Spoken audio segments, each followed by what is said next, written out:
Hello, my beautiful warriors of love and light, and welcome to this weekly reading from the 4th to the 10th of April.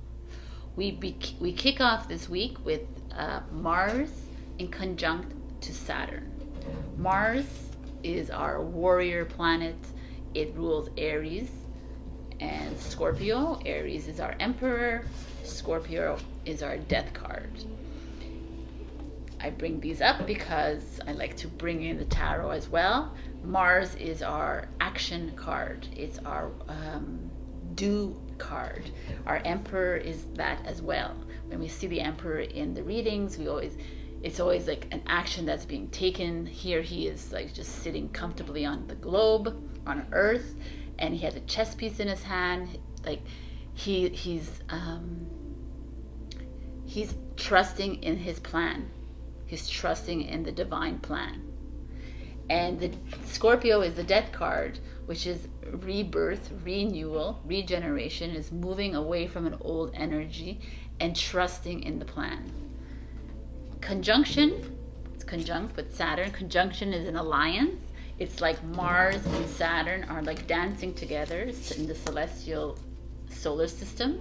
So that's a good sign. It's like they're coming together. It's not like they're opposing each other. They're like together, working together. But Saturn is our structure. It's actually our Father Earth. But in the tarot, Saturn is the devil. Saturn is rules over Capricorn, which is the devil. But in some astrologies, it also rules Aquarius. So just the two of these together is the devil. To me, it's always been this outside world, but the devil is also us. So it's like taking the responsibility and accountability that we have created this energy. We have put ourselves in this kind of energy because of coming into this lifetime thinking that we were all that light, and we played in these narratives and we played in these stories. We, as the stars that we were, played with this, and that's okay. And it's done. We're not going to change things about it. But Saturn also is the world card, which is the end of a journey. And this is where we're at. We're ending our journey. We're ending this journey of this 3D plane. And we're moving into a different energy.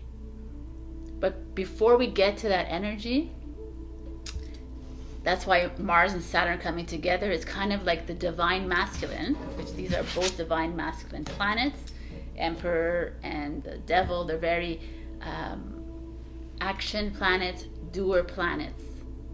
We need more of this divine masculine energy because he's going to get things done. Like the masculine energy within us, which is female or male, is going to get things done. And we need to move into this. So in April, like I spoke on Instagram, is a very physical shifting month.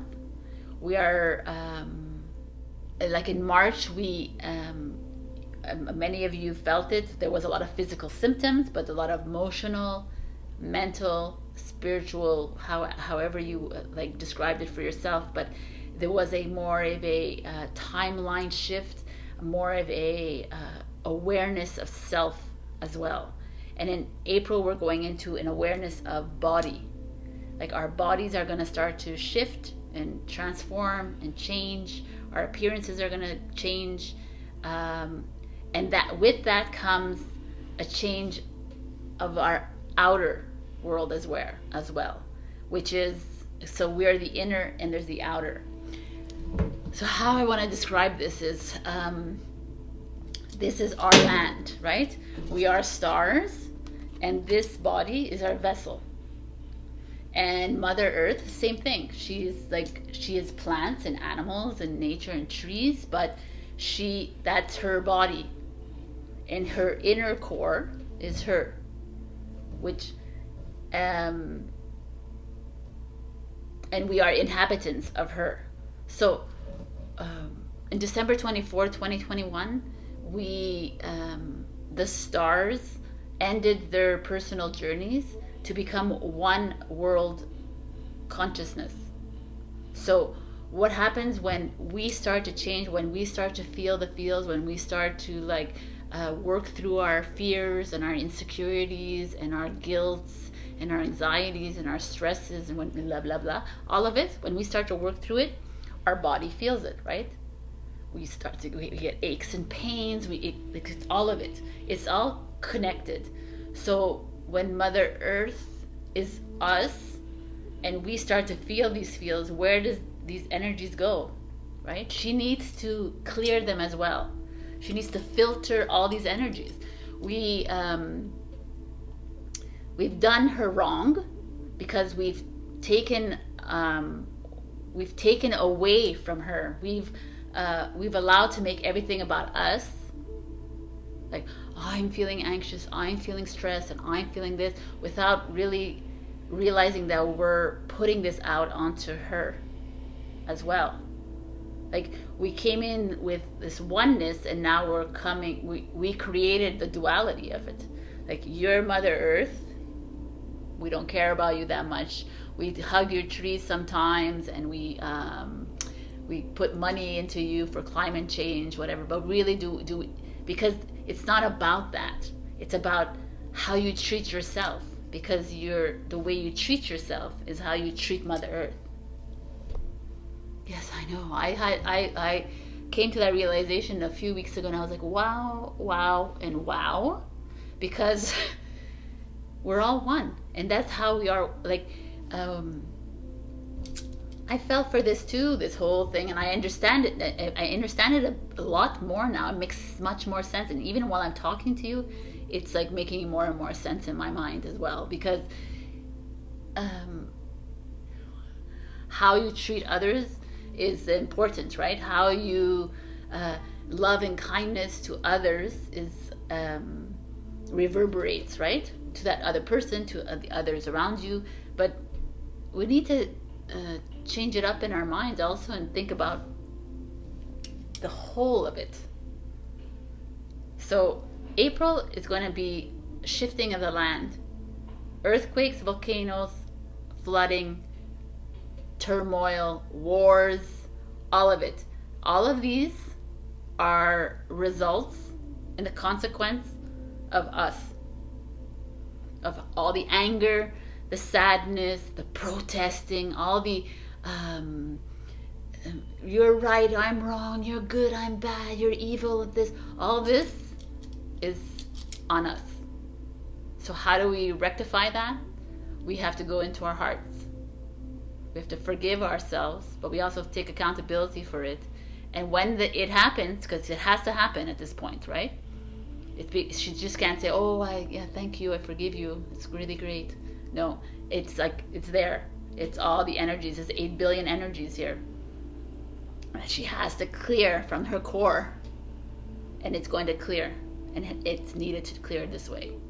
And we have to, when it happens, when a natural disaster happens, whatever happens, we have to send our healing love to it and to her and say, we hear you and we see you, and we forgive ourselves. Like, it's almost like it's a big purge that's going to happen in this world. And it's not by playing the peace and love and no, it's not about playing that anymore. It's about taking the responsibility of it and feeding her back with love and humility, and realizing that you are one with her. So I don't know if this makes sense, but for me it makes sense in my mind. And maybe my mind is not like, I'm trying not to be in my mind at all these days. I'm trying to be in my heart. I'm trying to live day by day just the way it is. I'm not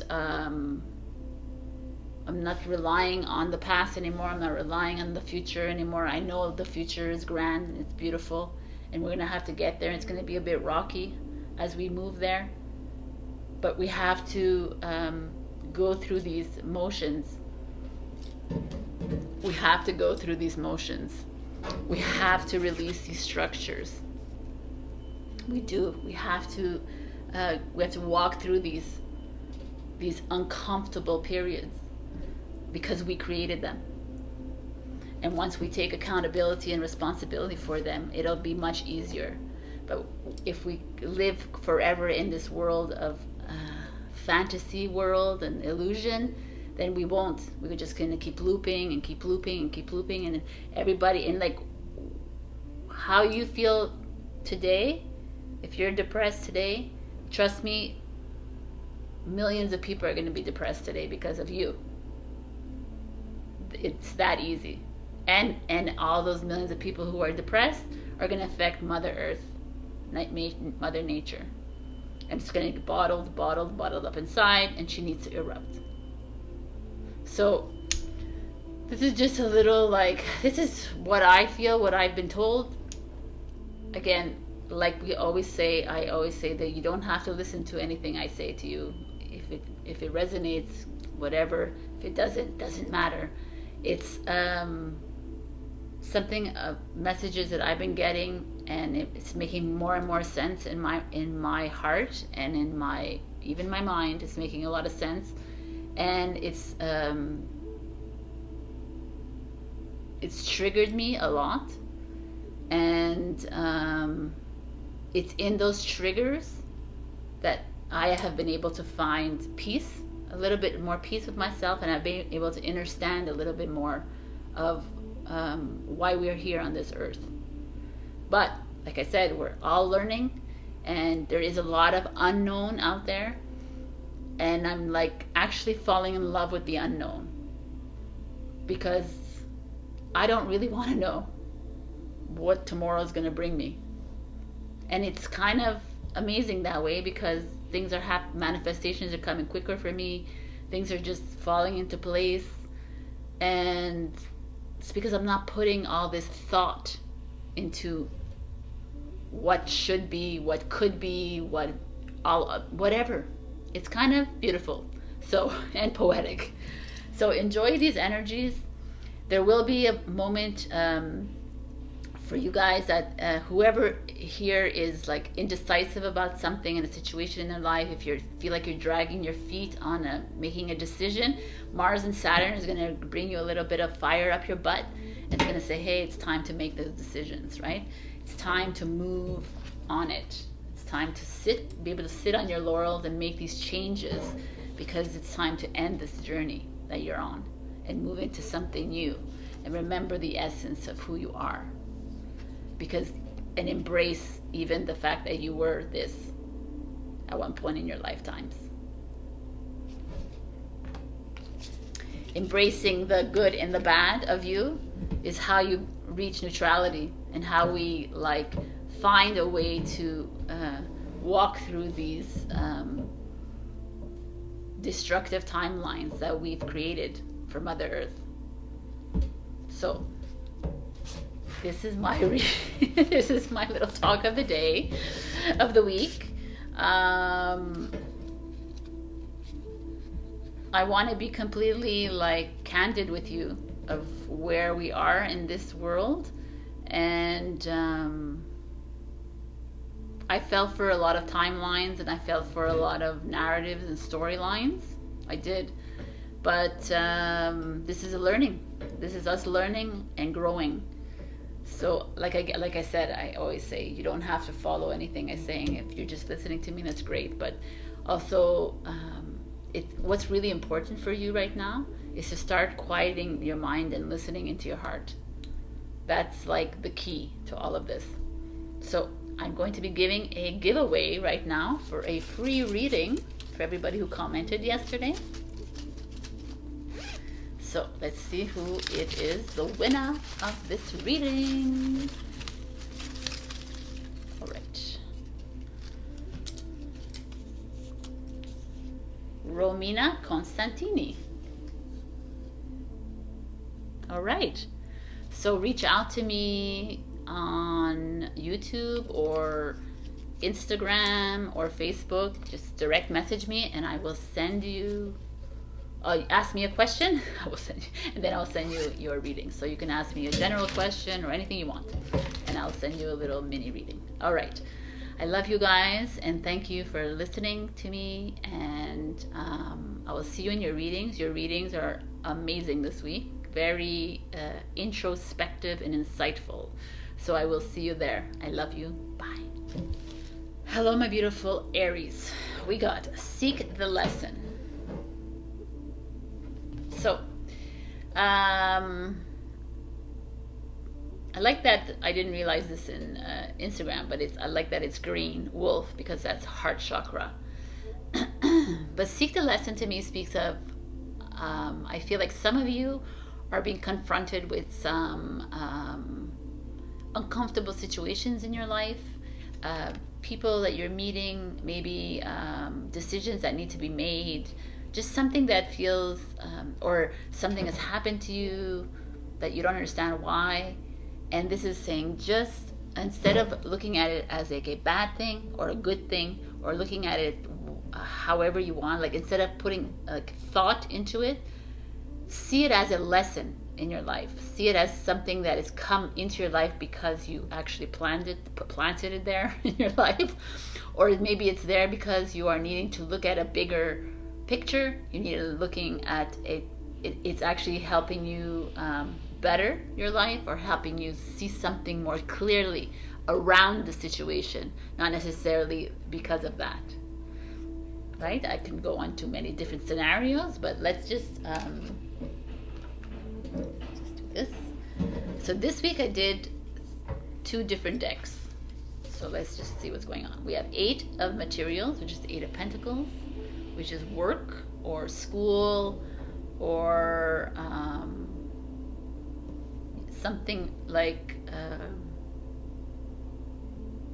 8 of Pentacles is a Virgo, like a routine in your life. So let's just see what's else happening here. King of Materials, which is the King of Pentacles, which is a Taurus. So definitely either you're a boss, or you're a manager, or someone at your school, maybe someone higher than you. Let's see. Or it could be a man. 9 of Wands, Sagittarius, but okay, let's see what's going on. 2 of Cups. Okay. Soulmate, love. Maybe you have love at work or at school. Page of Earth, another Pentacle. Interesting. It's Virgo, Taurus, Capricorn. And the 4 of Cups. This is Cancer. Okay. And that's 2 of Cups. It's a Cancer. So interesting. That, like I say the signs, but they don't need to be relevant to you in your life. I just say them because in case they are. But right when I look at all of this, and the 8 of Materials with the 2 of Cups, it speaks to me of either some of you have met someone through your career, your work life, or at school, or in a course that you're taking, or a gym class, or just something where there is people, right? Like a social thing. You've met someone that maybe you feel is more than just a friend. There's a commonality between you.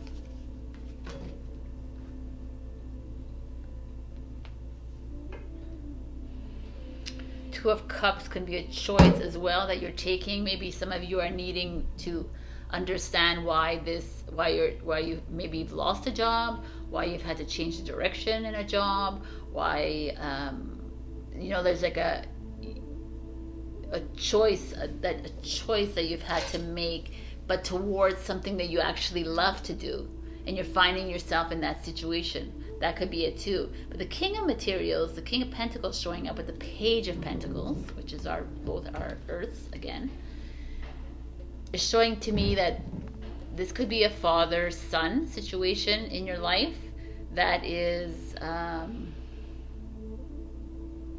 around you. It could also be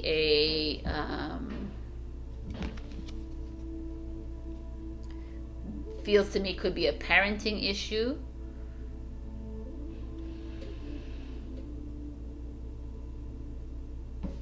second. I'm getting a lot of interesting energies here right now. Like I'm getting a specific scenario that's happening here. So obviously this is like just a scenario. So there's like someone out there that maybe at your job or your vocation or whatever met somebody, and it's affecting your partner and your child. And it's like you're unsure of how to work through this because the Nine of Wands shows up, and it's like you're in the process of making decisions with the Two of, and you're like you're drowning in the water kind of thing, and you're like, I don't know. You're in this state of confusion right now. So that's just like a scenario that I'm getting right away when I see these cards. There could also feel like there is maybe some of you have introduced to someone, a man or woman, and has a kid, and you're trying to understand how to navigate that. Maybe that's there's definitely something here about that. Obviously not every Aries is like going through this, but there's this feeling of maybe your boss, you really love your job, you really love your school, and your boss or your teacher has promoted someone younger than you, has given validation or credits to someone else, a fellow student or someone younger than you in your job, and you're feeling a bit angsty about this.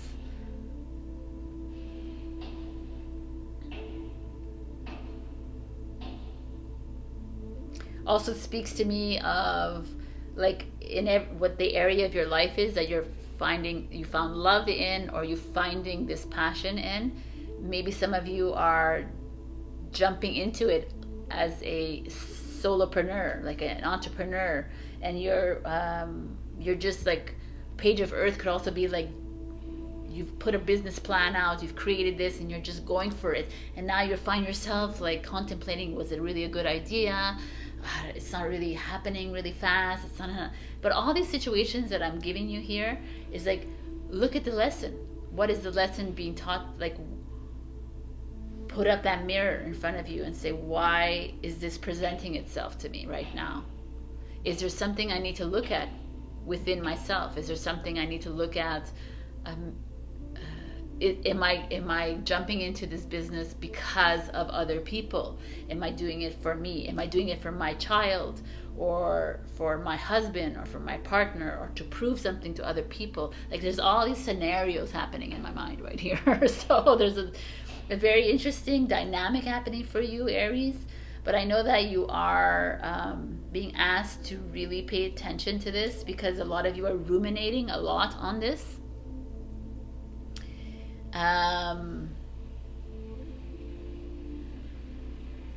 With the Two of Cups showing up for me, it feels like you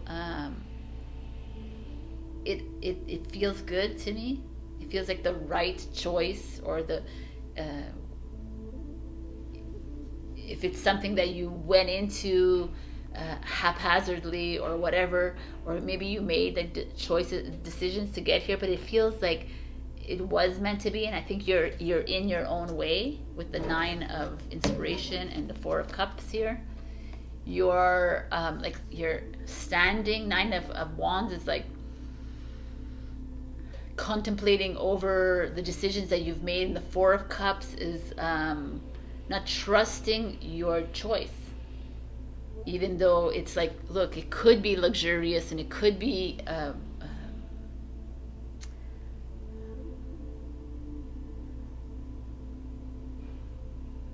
profitable or productive or whatever the situation is, but you're in your own way, Aries. Or you're allowing others to come in your way, because having two people show up, like a king and a page. King and a page is like a father, a son, or a man and a child, or someone younger than you. It could be a man who's younger than you, that's presenting himself to you as well. And it's kind of he's bringing up some energies inside you, some emotions inside you, and you're like unsure of how to feel.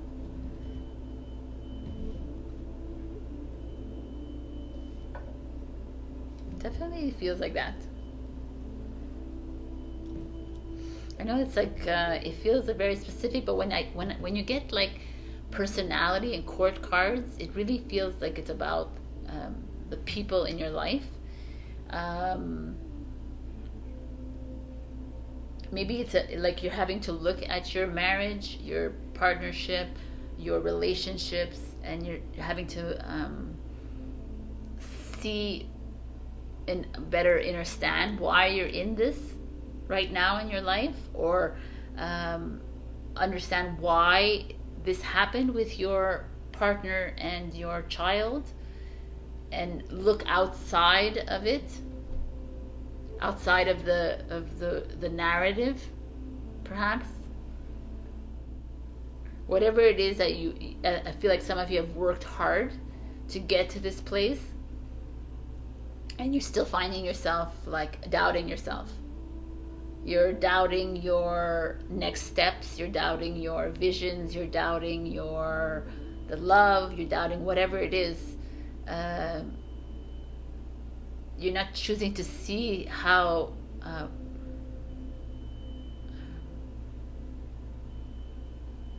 profitable your business could be, or how really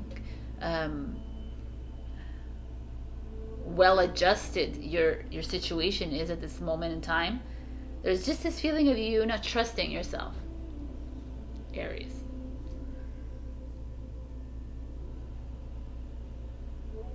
Not trusting your even though you have like there's passion inside you for this situation, and you're not trusting it. And why aren't you trusting it? It's almost like that's the lesson that you have to learn here. So I have one, I don't usually use these cards, but I'm gonna, like a final message for Aries, to give you like a little bit more insight into this.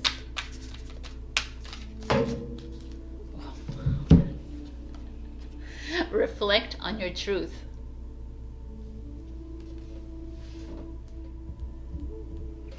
Like, what is your truth, right? What is it? Reflect on your lesson. What is it? What is it that's holding you back from diving into this? The only thing I could say, I'm going to say it again for the 6th time, but you're in your own way. You're allowing this to overtake this,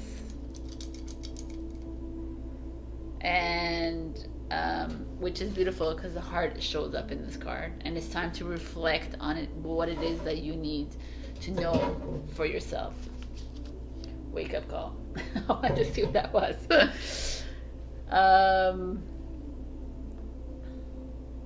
It also feels like there could be someone coming into your life that has a child, or could be younger than you, that is really good for you, and you're not seeing clearly.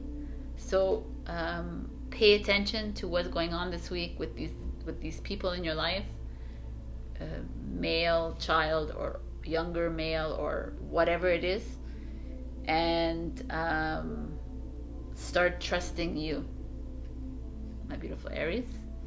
I hope this resonated. If not, check your rising and your moon. Also check your rising and moon, because you have more messages. And that's it. I love you, and I'll see you next week. Bye. Hello, my beautiful Taurus. We got you were born to create. This beautiful dragon. You were born to create. Speaks to me of, I believe I said this in Instagram, but we are all co-creators of this planet. We all came in here hundreds, thousands, millions of years ago to co-create a beautiful planet. And you are one of them. That's what you're being told, Taurus. So you're being reminded. So everything that you put your attention in, and put your passion in, your inspiration in this lifetime, whether it's a relationship, whether it's a business, a job, whether friendships, courses, whatever it is that you're doing for yourself, is inspiring other people around you, is helping other people around you, what we, how we react, how we act, actually reverberates into the whole consciousness and the whole soul. How do you want to share your story? How do you want to share your message? Do you want to be that creator source that you are? Or do you want to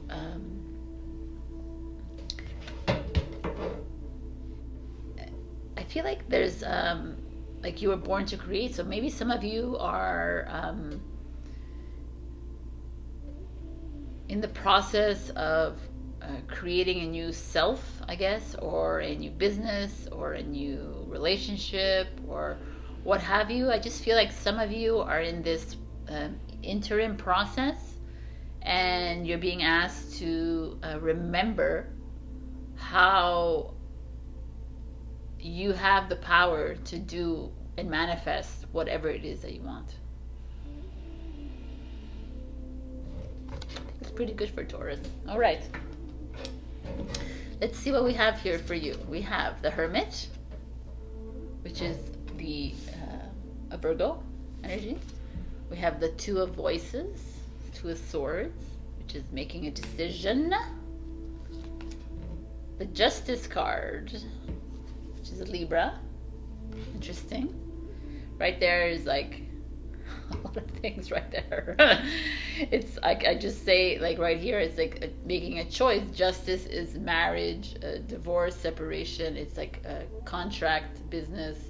It's also fairness in relationships. It's balance, finding balance in your life. And when making choices, which is the Hermit. The Hermit is all about finding the peace within yourself, right? Finding that wisdom within you, being that leader.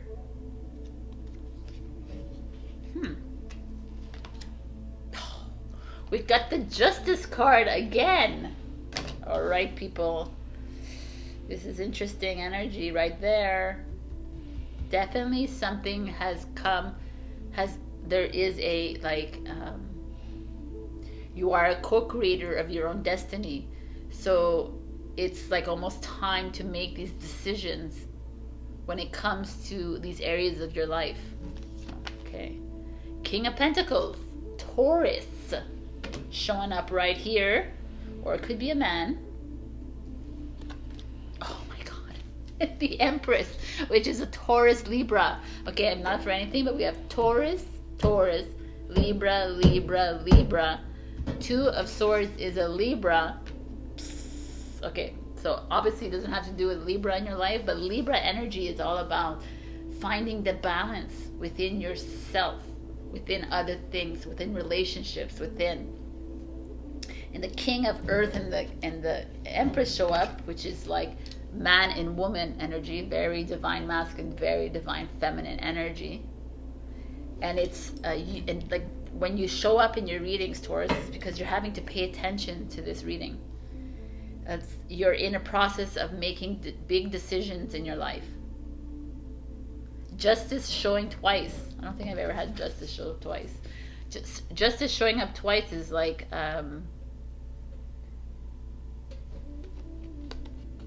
it's like life-altering decisions, right? It's going to court and making these big, massive decisions in your life.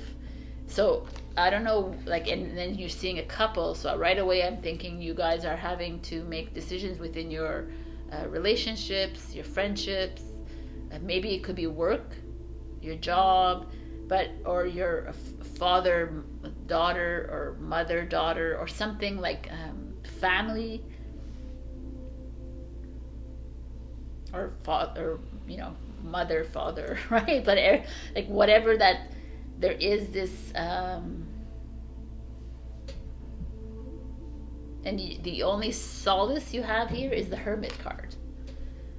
It's asking you, the spirit or source or whoever, or you're asking yourself to actually go really deep in that cave of yours, which is here, and look inside into what is it that you're needing to do, Taurus. Because justice needs to be served. I mean, there's like these two showing up is, there's definitely and the fact that the justice Libra, by the way, is all about relationships in our lives. So I'm not saying it has to be your partner, but every ship that you have in your life there's a choice that needs to be made, and you're being asked to make it because two justice is coming out. And so some of you are having a hard time speaking it. The sword of truth, the pen is your sword. Maybe you need to write it down. Maybe you need to, there's just this feeling of you feeling tied, feeling very at your wit's end almost, and you're unsure of how to make this move. And here it's like you are a co-creator of this planet. And maybe it's a reminder that, like, step back, and you're having such a hard time trying to make a decision about a relationship or whatever it is, and we need you to step back and look at what you are, really. You are a creator of the planet Earth, right? And then the relationship is just a little part of you. And it's holding you back from being this divine feminine, from being this divine masculine. It's holding you back from this. And this is like even the justice card showing up. It's like the balance of the two of them. You're unbalanced here. It's not even balanced. Even if you're in this relationship, or if you're in this friendship, or whatever, if it's a boss, you're whatever. This partnership that you're in is unbalanced. Regardless, even if you want to stay in this, there's like these two justice here is like,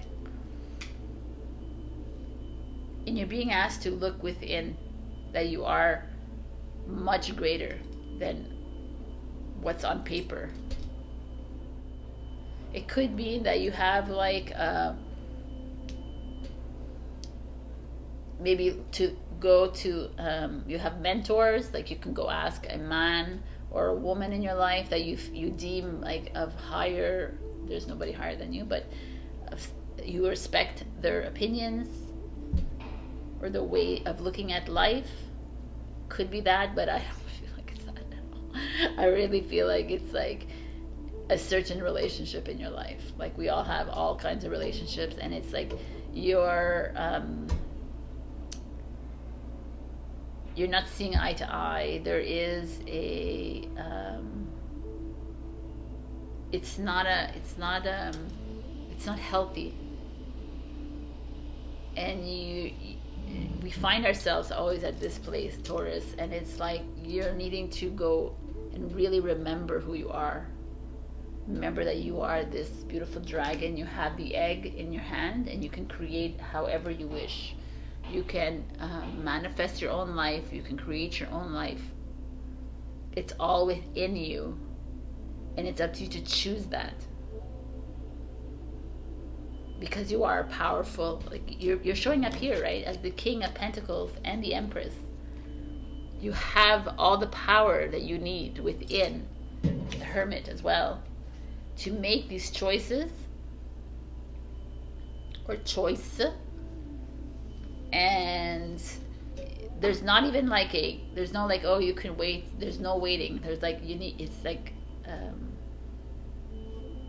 it needs to happen now. It's time to rebirth, right? It's time to birth a new life for yourself.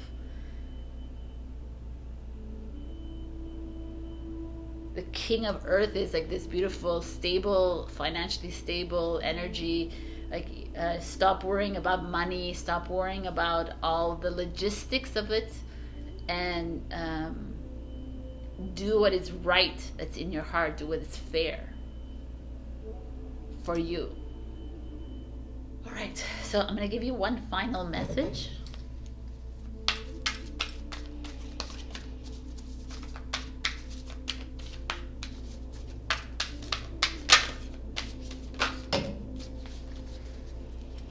Ooh, this is interesting. Accept disappointments gracefully. All right. Live your soul, not a role. I love that. Gracefully. We can do it gracefully. So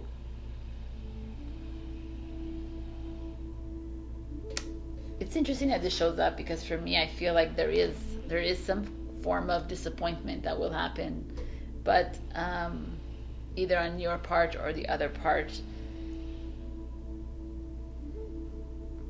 But it's like trusting in your journey, right?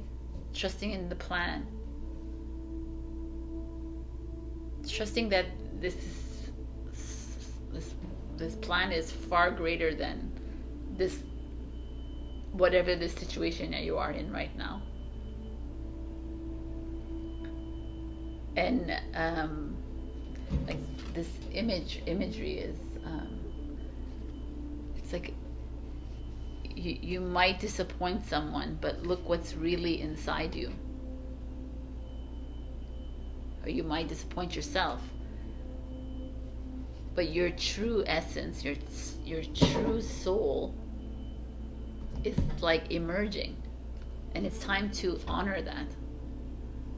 It's time to stop playing this role that you play all the time because you want to be a good mother, a good wife, a good friend, a good girlfriend, a good whatever, sister, aunt, whatever it is, employee, boss, whatever it is.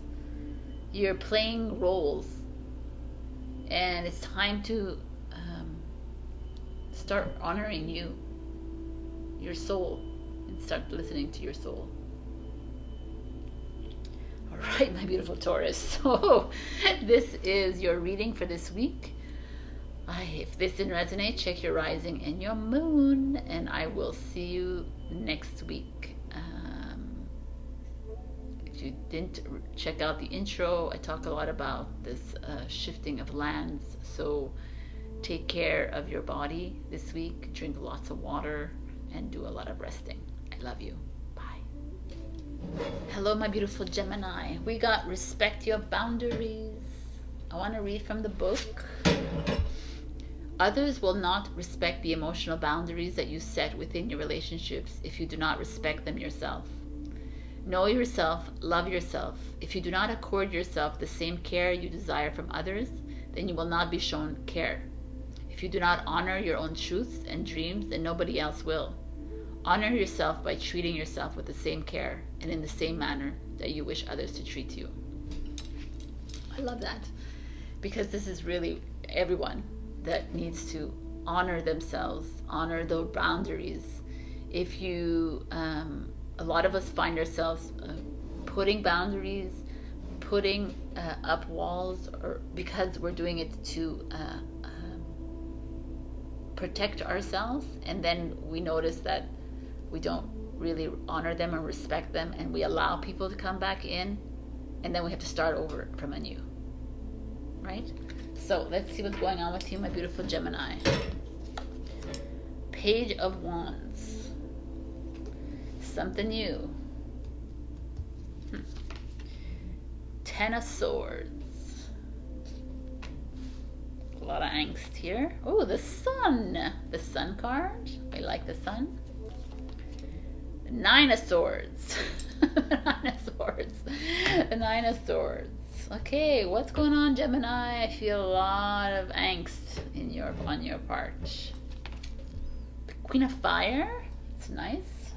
I feel angst, and I also feel a little part of you being Gemini. This is totally Gemini right here happening. And the Tower card. Under the Sun.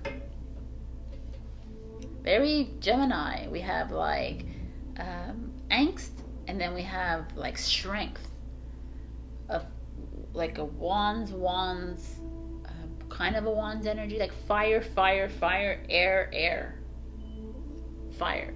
So fire and air, they are dignified, so they work well together, but at the same time there is something brewing inside you. We have a page of inspiration, which is the page of wands. It's like a new stepping stone in your life, that you're stepping into a new career, a new job, a new course, a new path.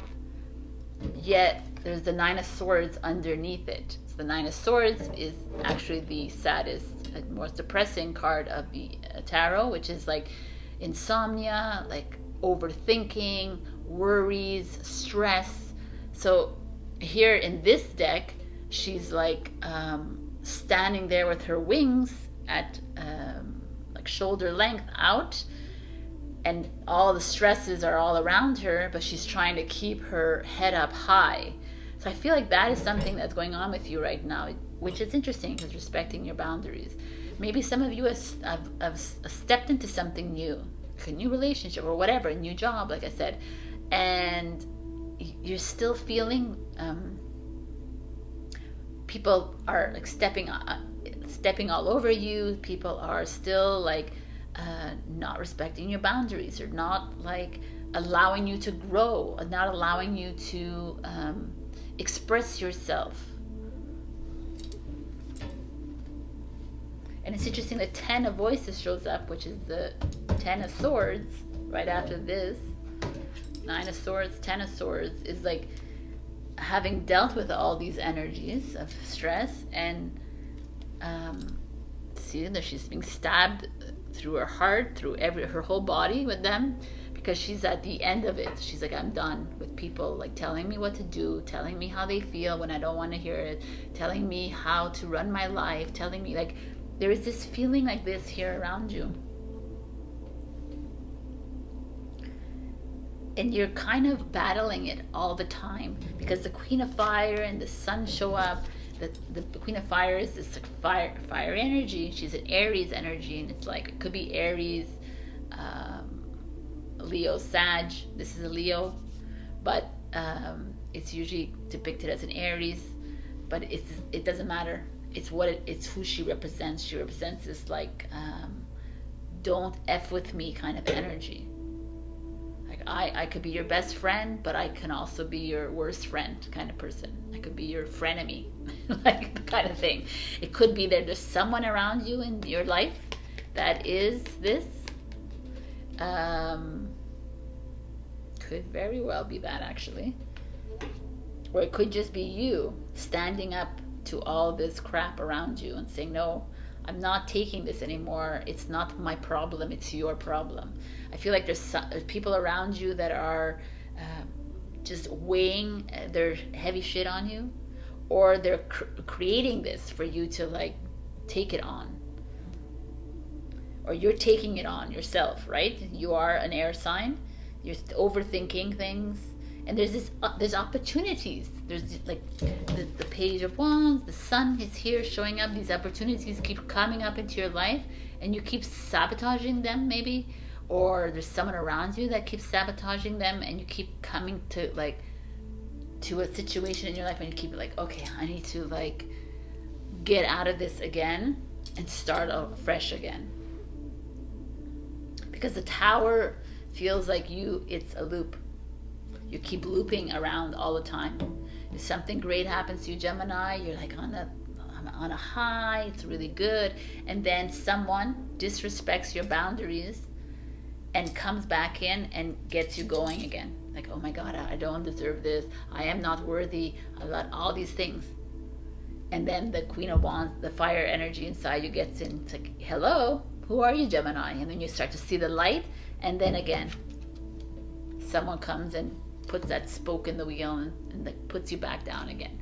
So I don't know where the frick this is going, Gemini, but there is someone in your life or yourself that you keep sabotaging yourself, or there's someone in your life that keeps like pushing you back down.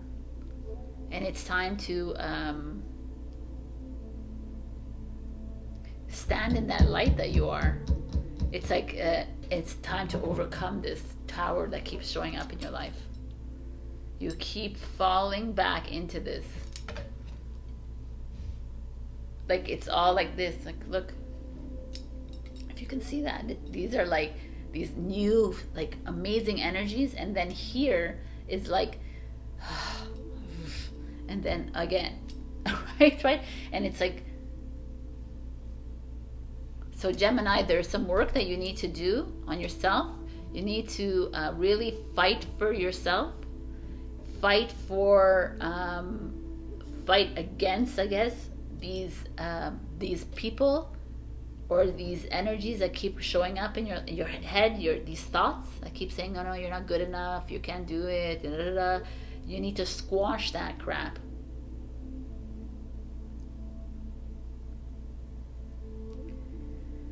I feel like you're in a never-ending loop of that right now. And there is like, it keeps showing up, like there is the light at the end of the tunnel. The Queen of Wands, there's this. There could be a woman in your life that could help you through this, that could help you see this light. Like reach out to that person, whoever that is. Could also be a woman in your life that is making you feel like this because she's surrounded by this. Right? Actually, if you really think about it, she's surrounded by all of these three here. So there could be a detrimental relationship you have with another female that likes to take up space, and you don't realize that she's actually bringing you back into this loop all the time. It could be a mother, it could be a best friend, it could be whatever, your partner, it could be whatever it is. There's something to be careful about. It could be an Aries, Leo, Sagittarius. It could also be a man, but I always like to stick to my queen. If it's a queen, it's a woman to me. There's a feeling here that there's also, it could be you in the middle of this angst, and you kind of always trying to keep your best foot forward, always trying to keep yourself like shining in it, but you tend to fall anyways into the trap. And it's time to do away those people who are disrespecting your boundaries and dishonoring you by keeping you down all the time. If you don't make change, if you don't stay in the sun, the tower, you will remain in the loop of the tower.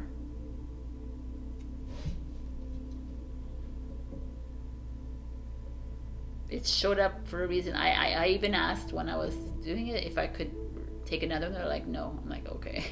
So this is a message out to you, my beautiful Geminis, that you're needing to actually make this change for yourself. Because if I look at this, it's like Aries, Leo, Sag, Leo. Interesting, right? And the tower is could be Aries, it could be Scorpio. And the 9 and 10 of swords is Gemini. I didn't realize that until now. So it's you. You are in here. So you are self-sabotaging yourself. Or there's someone around you that is. So like I can't like know exactly who it is, but you know when you're listening to this to be careful of those people around you that keep squashing you. But you have to be careful of yourself that's doing it to yourself. But at the end of the day, you have to like come out of this. You have to step outside and be that dragon and say, nope, no more. I am the sun. I'm gonna take whatever this opportunity came towards you, like continue it, because it's here to push you through it. And if there could be someone around you that could help you through it too. There could also be someone around you that's detrimental to you, so you have to be careful here, my beautiful Gemini. But you know what to do. All right, so I'm going to pick a final message for you.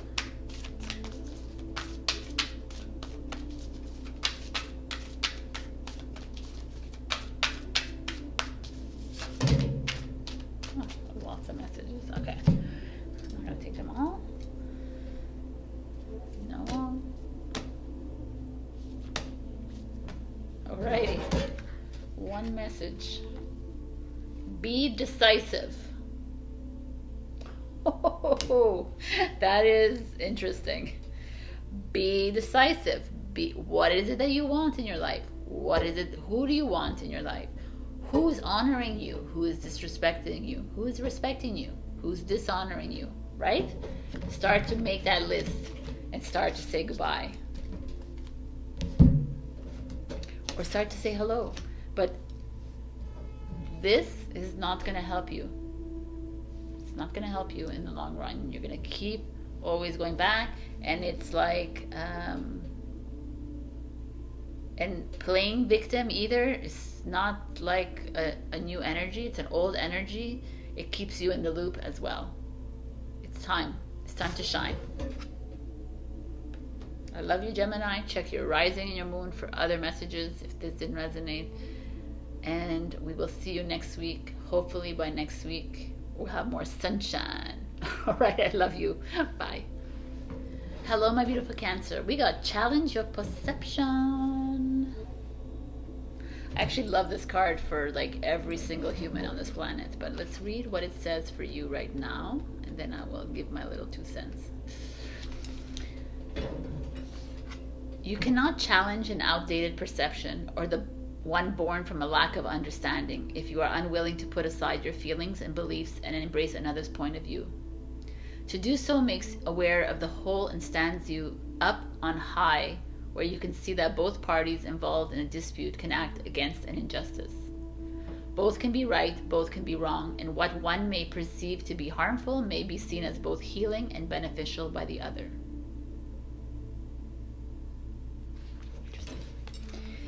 Challenge your perception to me is like right now, like a few videos back, I spoke about how we need to close our eyes and live life like that, because what we see is an illusion. What we see is how we create it in our minds. Like I see that he did this and it's wrong in my belief system, but do you know why he did that? Like, it's like we have to start no, we don't have to do anything, by the way, but it would be good to start putting up those mirrors again and start reflecting, why is it that whatever he did upset me? Why did it upset me? Maybe because I don't like that about myself. And it turns it all on you again. Yes, because you are, everyone is a reflection of you. Challenging your perception is like we are being asked these days to go into neutrality and not to pick sides, because we live in this polarized world. We always tend to find each other in these good and bad, evil, good, whatever, right? Situations. And it's like time to like look at things with a different eye. It's time to look at things with like no judgment. Interesting one, eh? To go into life with like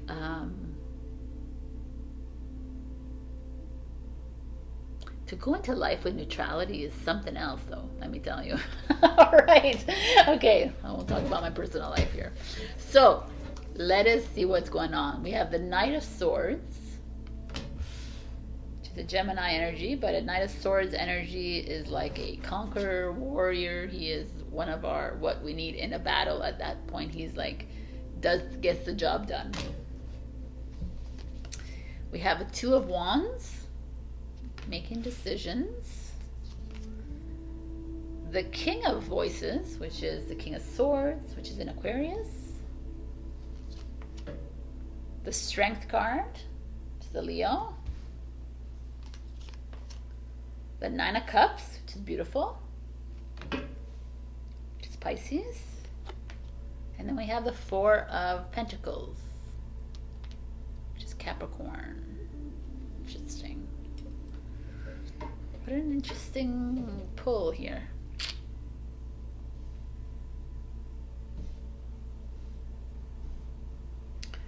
There's a choice that is being made. Could be between two men or two people. One younger, one older. Could be an Aquarius, a Gemini. Doesn't have to be, obviously. But there is interesting. Choice is duality, right? It's like making a choice between good and bad, person to person, instead of being neutral. I almost see like there's an interesting dynamic happening here, because the Four of Earth is about money, finances, and the Nine of Cups is about happiness and fulfillment and reward, and the Strength card is about bravery and courage. And here there's like this choice card that shows up, and it's like some of you are having to make a decision between let's say you have a job and you really make a lot of money in it, but you can't stand it. You can't stand the people around it. Maybe you have a partner, a girlfriend, a boyfriend, a husband, a wife, whatever it is, and you're really comfortable there. You like there's like status is really good, but you're still having to make a choice. Am I really happy in this? Am I really want to be here? Obviously, these are just general choices here that I'm bringing out, but there's some of you are dating, and maybe you have to choose between someone younger and someone older than you. Some of you are just having to. You're in a little bit of a crux, and you're relying on the surface, your perception of things. You're not really diving deep into why it is that you're asking yourself about these things. You're not asking yourself why am I asking? First of all, if you're asking if you're happy in something, then you have to pay attention to that, right? Why am I asking if I'm happy in it? I should just know that I'm happy in it. Why am I asking about money when money comes to me anyways, right? I don't know. There's just a feeling here. The King of Swords energy is an energy of like radical honesty, of a person who is very cutthroat, very straight-laced, not so creative, not so. I mean, they're open-minded, but they're very set in their ways. Where the Knight of Swords is like. The Knight energy, right? It's a Gemini energy. It's just a bit more open and freeing. If you look at the card, it's like it's a unicorn flying in the sky. So it has that more. Maybe there's someone in your life that you're having to make a decision about, or maybe it's a personality thing that you need to figure out. Do I like my flightiness, or do I like my directness? What makes me happy? I feel like when I look at this, I don't see it as like literal.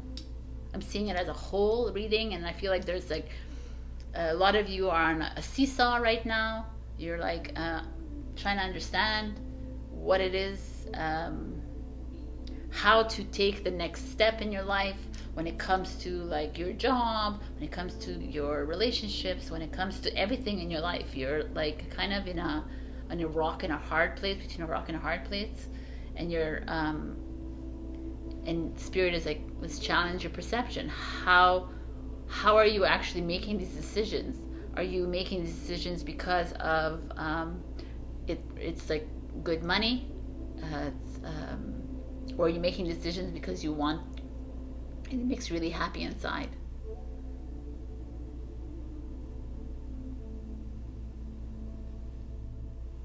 Either way, there's this feeling of like you having to tap into your strength for this.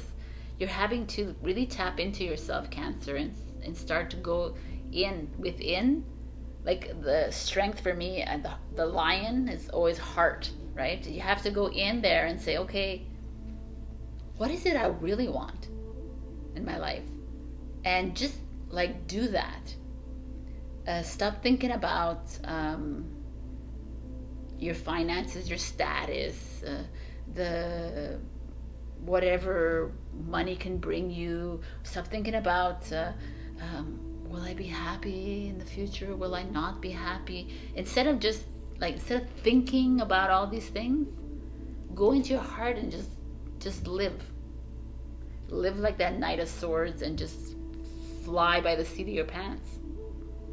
Live by like the King of Swords, who doesn't give a flying F about anybody else around them, kind of thing. It's not, I'm not saying to be mean about it. They're not mean like that, but they like really walk to the beat of their own drum.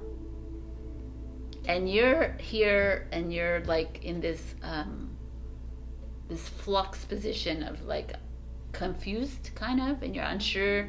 And that's why it's like hone in on, close your eyes and feel your way through life right now. Feel your way through the decisions that you have to make. I'm stuck on a decision because it's two of inspiration is here. Two of Wands energy is like the Emperor comes to a crossroads and he has to make a decision of how to proceed on the next path.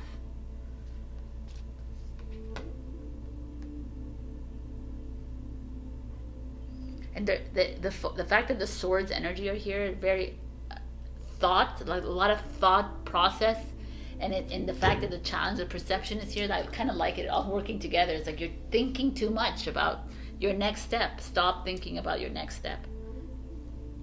Just be in this step, in this standing position.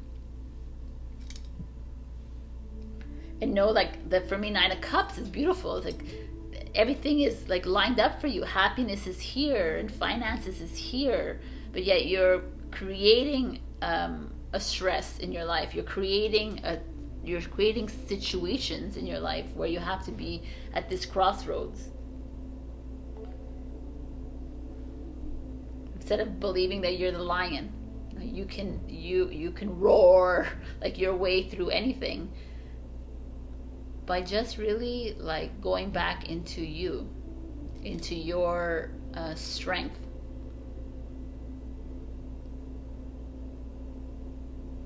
And like, I kind of like the Knight of Swords and the King of it could be people in your life, but it also could be this like you having to just trust your decision making and trust it that it's going to bring happiness. It's going to bring the financial like success that you want. It's going to bring this to you because it's all around you. All right, Cancer, I'm going to give you one last message from Spirit.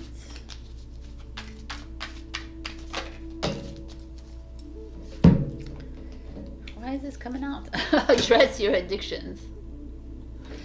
I mean, addictions doesn't have to always be about drinking, drugs, or whatever, sex. It could be other things. It could be maybe you're addicted to stress. Maybe you're addicted to issues and problems. You're like, you love having to like fight against things. You love battles in your life. You love to like have decisions always to make in your life. And it's like, why? Why do we need to always be in our minds? Why do we always have to be stressed? Why do we always have to have multitask? Why do we have to do all these things? I almost feel like it's saying no. We need to just be. And you know, you need to be in a place where even if you're having to make a choice between two people or two situations in your life, trust in you. Close your eyes, become neutral, and just go with the flow. Interesting that showed up. All right, my beautiful Cancer, I hope this helped you, and if not, then go check your rising and your moon sign for other messages. It's very interesting. All of these readings have been very interesting. I will see you next week. I love you. Bye. Hello, my beautiful Leo. We got time to ground. I mean, April is a perfect time for you to be grounding your feet on the ground, on the earth. I love that these little birds show up, and this little sea turtle. I feel like, and there's Mother Nature and her tree here that shows up. I feel like some of you are doing a lot. You're putting your energies in a lot of things, situations, or you're weighing in on one situation. I just feel like you're not grounded, obviously, right? And here it's coming up. And last week we had you nourishing yourself and nourishing your spirit and helping yourself and going through those spas and doing whatever you need to do. And still with this week we find you flighty. Still feel like you're like off your feet off the ground. So very interesting energy. I want to see what this is coming up here. Ace of Swords, communication. Page of Materials, which is the Page of Pentacles, which is a Taurus, Virgo, Capricorn. Ace of Swords is a Gemini, Libra, Aquarius. The Three of Cups is Cancer. Three of Cups is socializing, you people. Like socializing, having a lot of fun, which is great. But Three of Cups again, too much socializing. That's what I'm seeing. Ooh, the Queen of Cups in reverse. That's another Cancer, by the way. Interesting. Cancer, Cancer, Cancer. And the Messenger of Air is the Knight of Swords.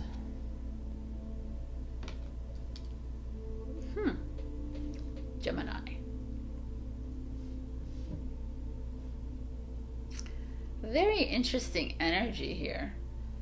We have like water, which is emotion. We have air, which is thoughts, and we have stability. We just have one of that. So what is going on, Leo? You have a lot of things going on in your mind, that's for sure, but it has to do with the Queen of Water, kind of like this. This is like a mother energy, queens, or a female in your life, or someone that spiritual perhaps, or emotion, like someone that you're connected with. But the fact that they're in reverse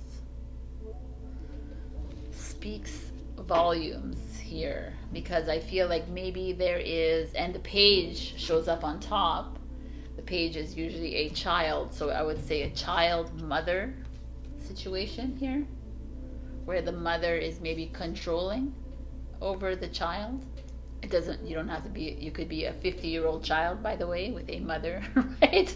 So I'm just saying it doesn't, or you could be a 10-year-old with a 30-year-old mother, whatever it is.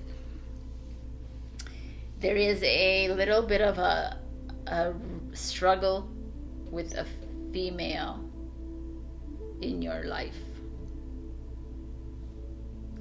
And when I see the Three of Cups, the Three of Cups speaks to me of socializing and getting together with people, but also Three of Cups energy could be in a relationship and there is another party involved, or in a friendship and there's another party involved that is causing a little bit of a rift in that relationship. And with the Ace of Swords showing up, it almost speaks to me like that. It's like, get clear, open your eyes, Leo. Start looking. The owl is that looking into your third eye, but looking deeper into this, because something around you might not be working for you. Wow, I didn't think this was going to go like this, but there's something around you working against you, and it could be a female, or it could be a mom, a grandmother, an aunt, a female boss, a colleague, whatever.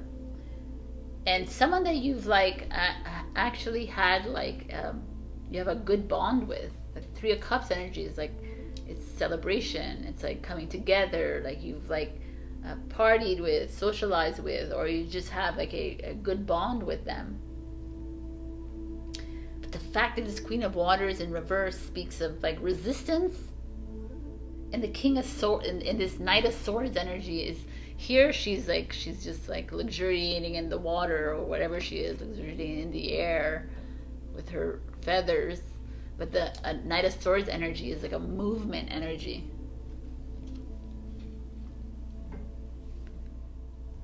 And time to ground.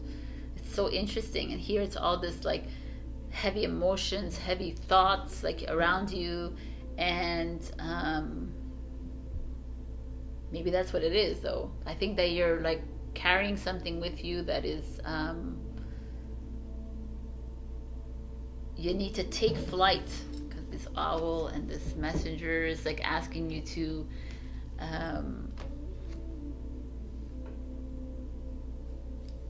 there's someone around you that is holding you back from starting something new, starting a new job, starting a new career, starting a new project, starting something that you've been working on maybe for a while, or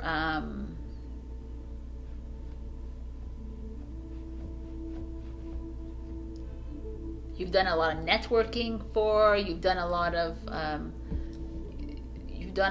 like communication work to get to this place. You've a lot of emails, a lot of like to get somewhere where it's been growing, you planted the seeds and they've grown into something, and there's this Three of Cups is like you're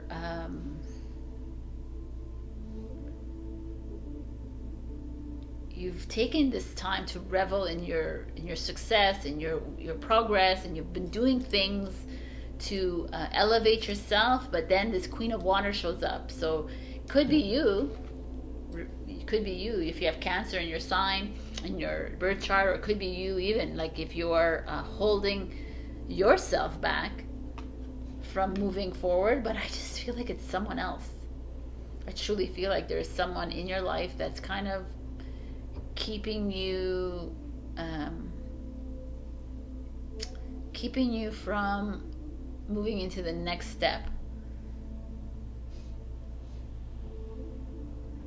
keeping you feeling like this, like flighty, like keeping you feel like, making you feel like you need to always battle or conquer something. You always have to like fight for the next step. And this is like, no, man, Leo, we don't need you. We don't need you here.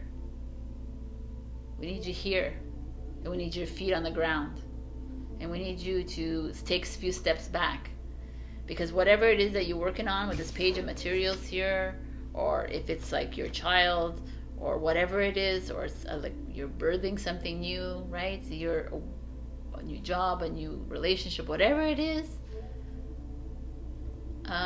You're getting heady about it. You're getting emotional about it. And maybe someone around you is kind of poking you, keeping you down.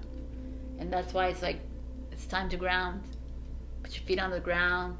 Do whatever it is that you need to do to actually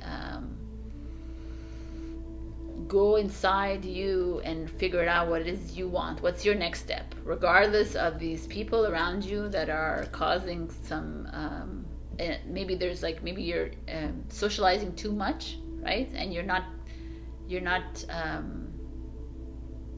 your mind is all over the place and you're in your thoughts too much. So that's not going to be helpful. It's like, let's get into the heart. Let's get into the feet on the ground, because there's something trying to materialize in your life, whether it's a job, a relationship, or situation in your life. It's like there, like you've planted these seeds a while ago. You've done all the work that you needed to do, and now you're either resisting it, you're in your way, or someone is in your way. I do feel like it could be you in your way as well.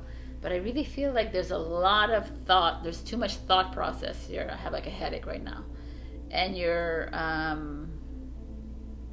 you might even be like covering up your stress by going out a lot, by doing things with other people, so you could avoid it. That could be it too. But the Knight of Swords here, even though she's not as like quick as the original tarot, it's like it's time to get up and move out of this discomfort. But at the same time, you're being asked to like ground yourself, go within, figure it out, what it is that you want, what is good for you, not for everyone else, not even for your partner, not even for your best friend, your mother, your father, nobody, you. That is the little message here, my beautiful Leos. Interesting energies here happening. So I'm going to give you one last message for my beautiful Leo.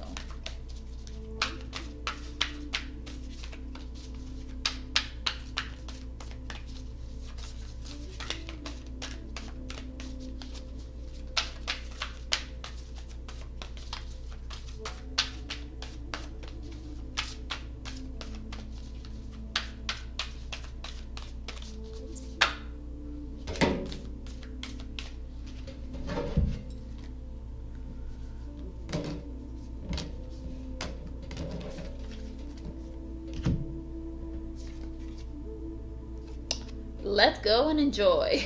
No, man. Not too much enjoying. I'm kidding. Let go and enjoy. It's beautiful. But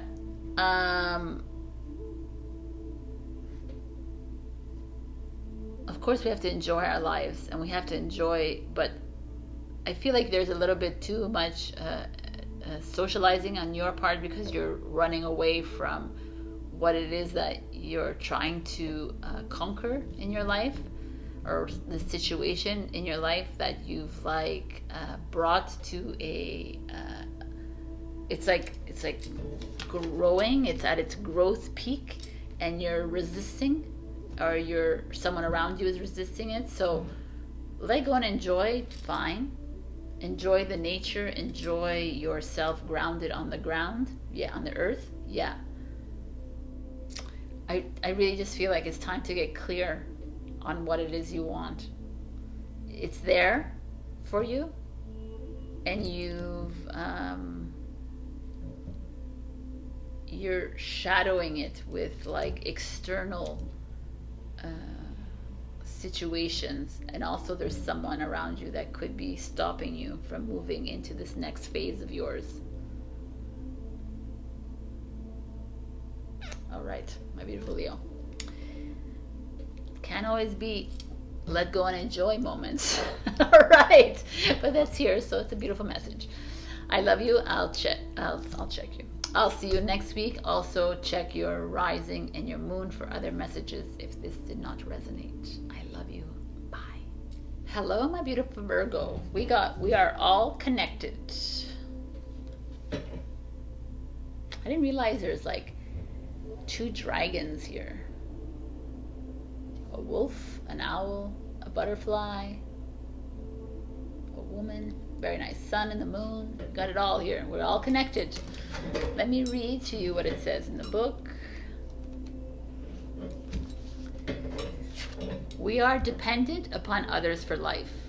If we destroy the very thing upon which we depend, we too shall perish. We are all connected. We are all one. Do harm to the natural world, and you do harm to yourself. You are more than just a part of the human race. You are a child of Gaia. You are brother and sister to all life and living things. Love them as you love yourself. Sustain them as you sustain yourself. Okay. That's what I was talking about in the intro, that we are all one. So whatever we do reverberates into Mother Nature and comes back at us. So we are all connected also speaks of like how you treat others, it comes back in your face kind of thing. If you treat them well, perfect. It's like that, I guess karma, but it's also how we tend to always focus on others and how they're treating us. So instead of doing that, how about you just focus on yourself right now? Because, and it's not a selfish thing. People, like, we live in this world where everything is just like, it's not selfish to think of yourself, because when you think of yourself and you love yourself, that reverberates into the whole, right? And it reverberates in all your relationships. The more loving you are to yourself, the more loving they are to you. But the more you shoot yourself down, the more you hate on yourself, judge another person, judge them, judge this, da da da, it all comes back, right? It's so crazy. So I told you that was a great reading, so I don't remember what the cards are, but let's take, okay, the Lovers. Gemini, but it doesn't have to be. Ace of Cups, baby. It's new love coming in, or good love, a new step towards that. Wow, that's why. The Empress. She's the Taurus, Libra, but the Empress is divine feminine energy. Just like right here, it's freaking amazing. There's new love coming in for you, or there's love that is going to grow even more for you. But because of your divine feminine, or because, wow, Three of Earth, Three of Pentacles. The Five of Fire. We had to have one little thing. Little personal struggle here. And Wheel of Fortune. So interesting, my little Virgos. Interesting energy. So the Three of Pentacles is like three people working together, collaborating with each other, with the Lovers and the Ace of Emotions.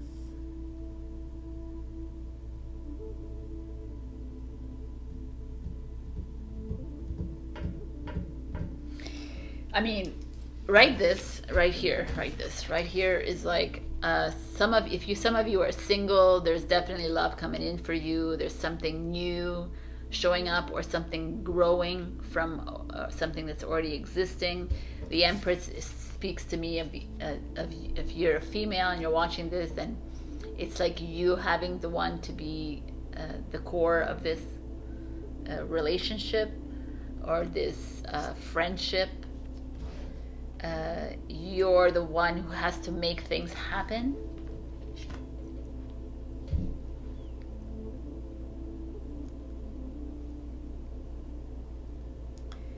Could also be a male and you're more divinely feminine, and it's you has to make things happen. That's like part of this as well. It's just interesting. It's almost like you are or it could also be like you're in a relationship and it's or I just see it's more relationships or friendships, or a bond here. Could be a new baby coming in for any of you, possible. But it's very like reliant on that female energy here.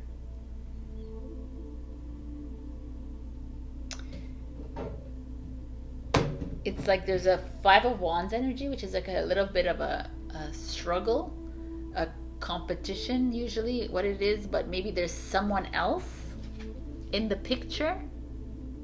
Three of Earth is three people. And again, if you're in a good relationship, or in a good, something good is here, then could just be someone else that is causing a rift in, even if it's good. Maybe it's a child of yours, or it could be a job that is coming between you, even though it's really good. I just feel like there is something happening here that is causing you to doubt yourself, causing you to second guess yourself. Like the Five of Wands, like she's sitting here and she's like, okay, I think it's good, but all these, I have little thoughts here. I'm not sure how to proceed. I'm not sure how to go about this. I know it's really good though. Everything is like, seems to be like working out for me. feel like I'm on top of the world. I'm this empress, you know, I'm the solar system. I have all the planets. I am my boss. I am doing what I need to do.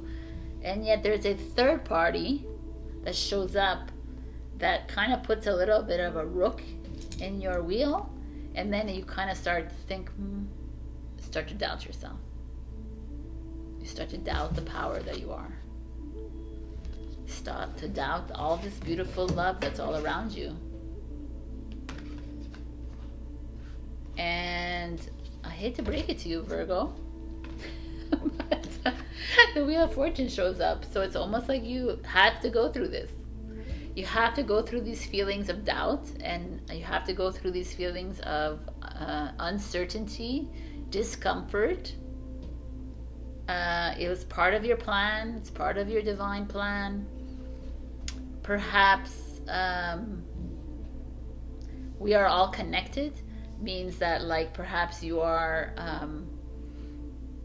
you're feeding off of other people in the world, or you're feeding off your partner who is coming towards you, and you are feeling his or her energy, and it's uncomfortable, but it's your destiny. This is what you needed to do. You needed to go through the little bit of hiccup. You needed to go through this, like, this barrier, this obstacle in the road.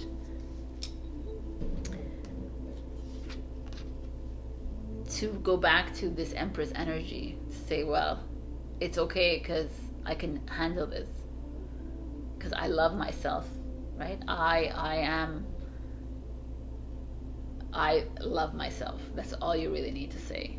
And I don't need to be thinking about other people and other situations. I don't need to be thinking about what if, and I don't need to be thinking about this third party that keeps, like, butting into what this is, because it's causing me to doubt myself.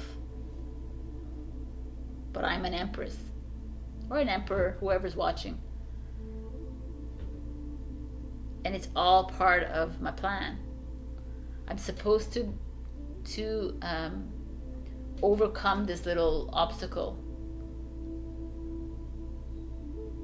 because this is part of how I'm gonna see with different eyes. Like, maybe it wasn't at the right, we weren't at the right time. If you're single and you're like, it's about somebody in your life, maybe it wasn't the right time at that moment, and you need to wait for it.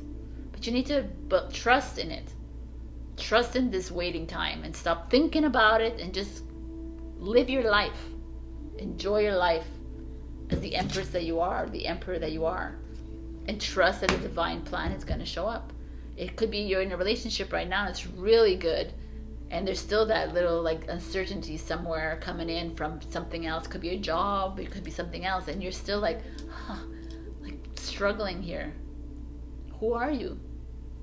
You are the empress or the emperor. So fall back into that kind of, like, line of thought. We are all connected. Shit happens sometimes. It does. But it happens for a reason. It doesn't happen, like, it's not random. There's no coincidences in life. It's freaking all planned for you. It's something you need to really start, like, fixating that in your mind. So that's why when you know that, then it's fine. Just continue living life. Stop making the to-do lists. Stop making the pros and cons. Stop making the lists of, like, the plans of the future, because it's all planned out already in due time. Virgo, can you do that? I'm not sure if you can do that. Can you just let shit go and let things fall in place the way they're supposed to play out, as in your fortune wheel?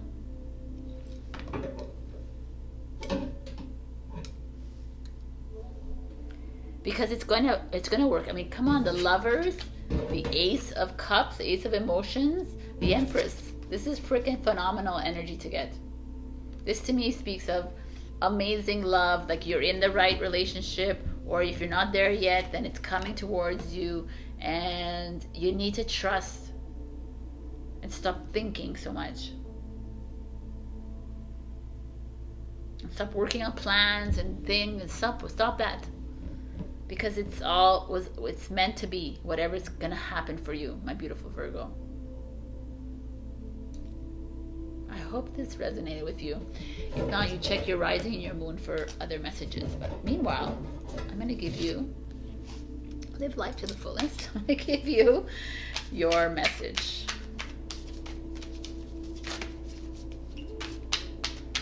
The final message for Virgo, please.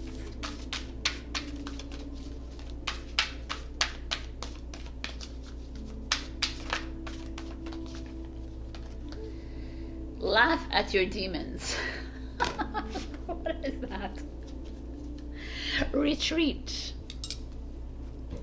Laugh at your demons. I kind of like that for you. Of all people, you should be laughing at your demons.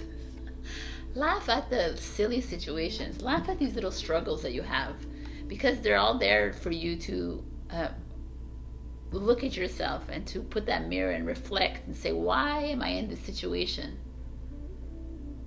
Why? Doesn't matter why. I'm just going to laugh at this, and I'm going to just be and live and retreat. Take some time for myself in this moment of like unknown, and I'm just going to let it be.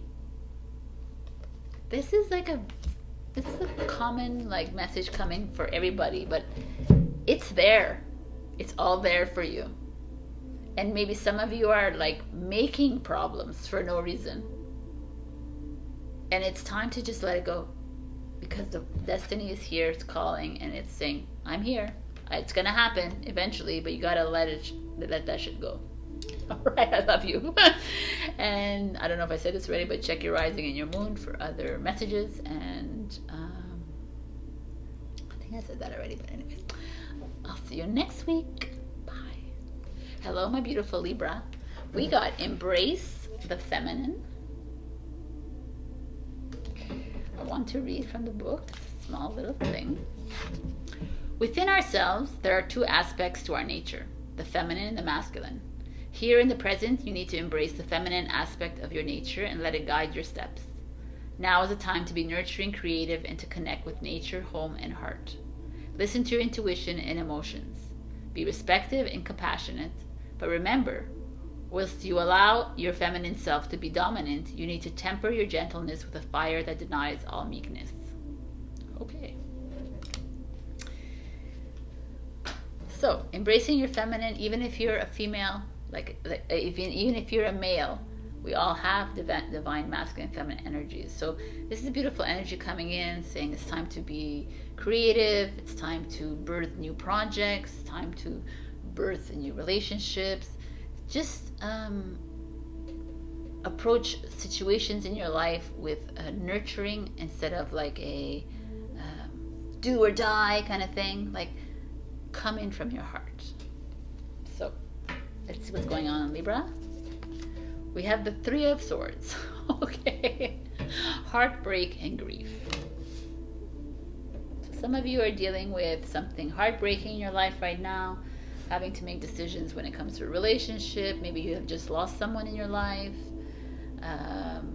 Maybe you've broken up with someone. Maybe could be a friend as well. Maybe you lost a job. I don't know. There's a lot of different scenarios. Oh, but then we have the Ten of Cups, which is complete happiness and fulfillment and everything going for you. So, wow, interesting. The World, ending a journey, starting something new, traveling. The Five of Pentacles. Wow, you got the real doozer here in the past. This is like hardship and struggle and poverty, lack of poverty mindset. The Messenger of Water is the Knight of Cups. So love maybe coming in underneath the Ten of Cups, which is beautiful. And the Eight of Fire, which is the Eight of Wands, which is moving fast somewhere. So it's so interesting. They all worked out. Like if you see this, it's Three of Swords and the Five of Pentacles in the past. is like you having to deal with something very heart-wrenching. Like I said, you may have lost a job. Maybe you are working at a job and it's just not working out. It's not bringing in the money that you wanted to bring in. Something is not right.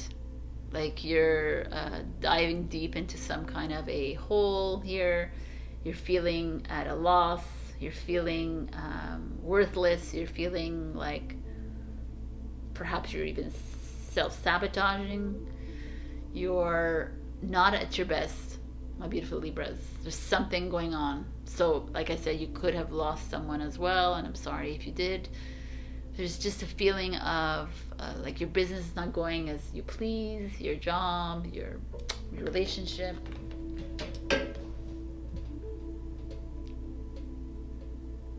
It's like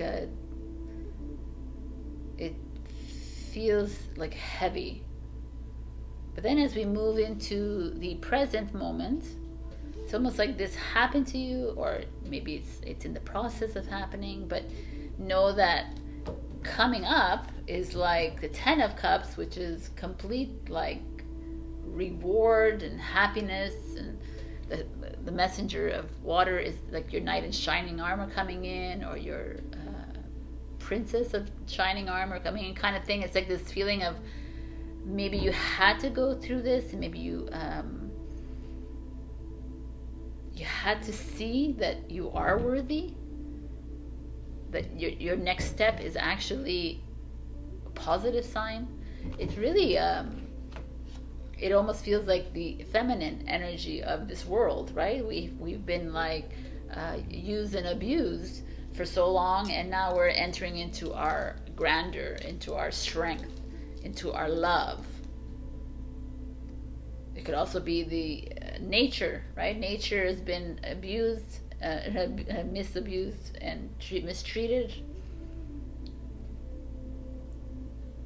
You've done that to yourself, and now you are heading into something that is rewarding. It's something coming in. It's validating your life. Like there's just like a, it could be a relationship coming into your life, but it also could be just satisfaction in your life, love, a new step for you. You're seeing love in a different way. You're seeing relationships in a different way. There's someone coming in that's going to help you there, and maybe you're going to travel because of it. You're going to move away. I feel like you're at an end of a journey. You're ending this, and you're moving into something completely new, Libra.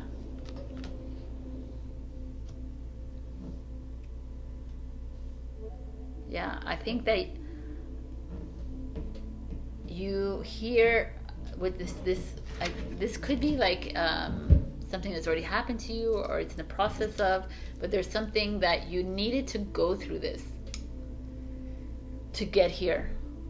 You couldn't have just bypassed it, right? It's like a part of our karmas, right? We needed to go through the shit before we get to see the light, kind of thing. We had to go through the darkness before you see the light. So some of you have had to deal with something really tragic, something very hard hitting, and I'm just letting you know that it's like over. It's going to be over soon, because what's coming in is like love. What's coming in is your dreams coming true. You might find it on the other side of the world because you're going to travel to it and you're going to find it there, or it might come in, you're going to make a move somewhere in your life with this person. It just feels like very optimistic. It feels like the next step is very positive. And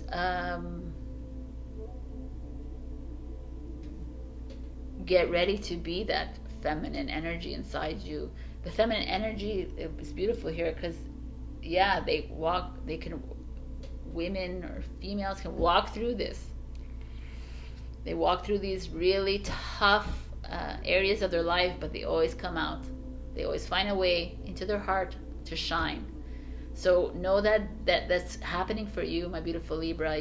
There is an other side of this, and it looks very good, and it looks very like quick. Almost the Eight of Fire is that kind of energy of like it's coming in. Whether you're going to get an email or a text or a phone call from someone, maybe across the ocean, the world, maybe, and they're going to say, hey, we need you to come and work here, or hey, we need you, or you might have met someone on vacation already, and he's going to call you or she's going to call you, and it's going to be like, it's just going to click in. You are being asked to be open when that call comes in for you to move. When the soul comes in and says, hey, you need to go to Greece, you need to go to Turkey, you need to go to Vietnam, you listen to it. I'm telling you that. I know it's very strange, but this is what's coming to me right now. And I feel like you wouldn't have gotten this call if you didn't go through this little like downturn. And if you haven't been on this downturn yet, and if it's coming, then just be aware that this is showing up in your life, because it's to get you ready for this next beautiful step. It's coming, my beautiful Libra. Boom. All right. I love you. And I'm going to check another message for you.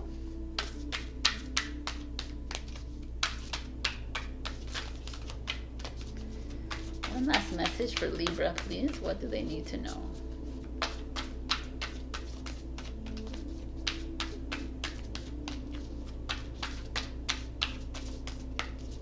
All right. Oh. You got two. So let's see what you got. Wake up call. Yes, it is. Bust out of your cocoon, Libra. I like it. Wake up call is this. This is your wake up call. So if this is happening, if it's going to happen, just know that it's part of your plan to bust out of this cocoon that you're in and to move into something great, because something is coming towards you.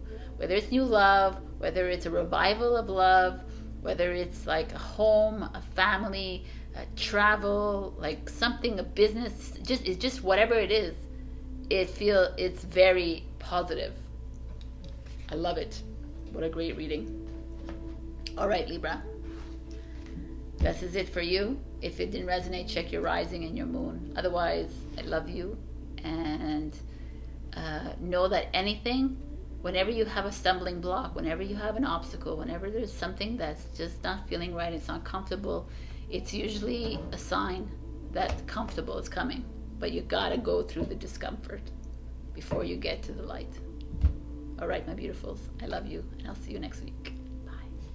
Hello, my beautiful Scorpio. We got Embrace Spirit. I love that the eagle is here with the fire. Embrace Spirit is, you are the soul, right? We are all souls here. It's time to embrace yourself, but it's time also to listen in to your soul. What is it saying to you? We are all encased in a physical vessel, and we need to love our bodies as much as our souls. Our soul talks to us all the time.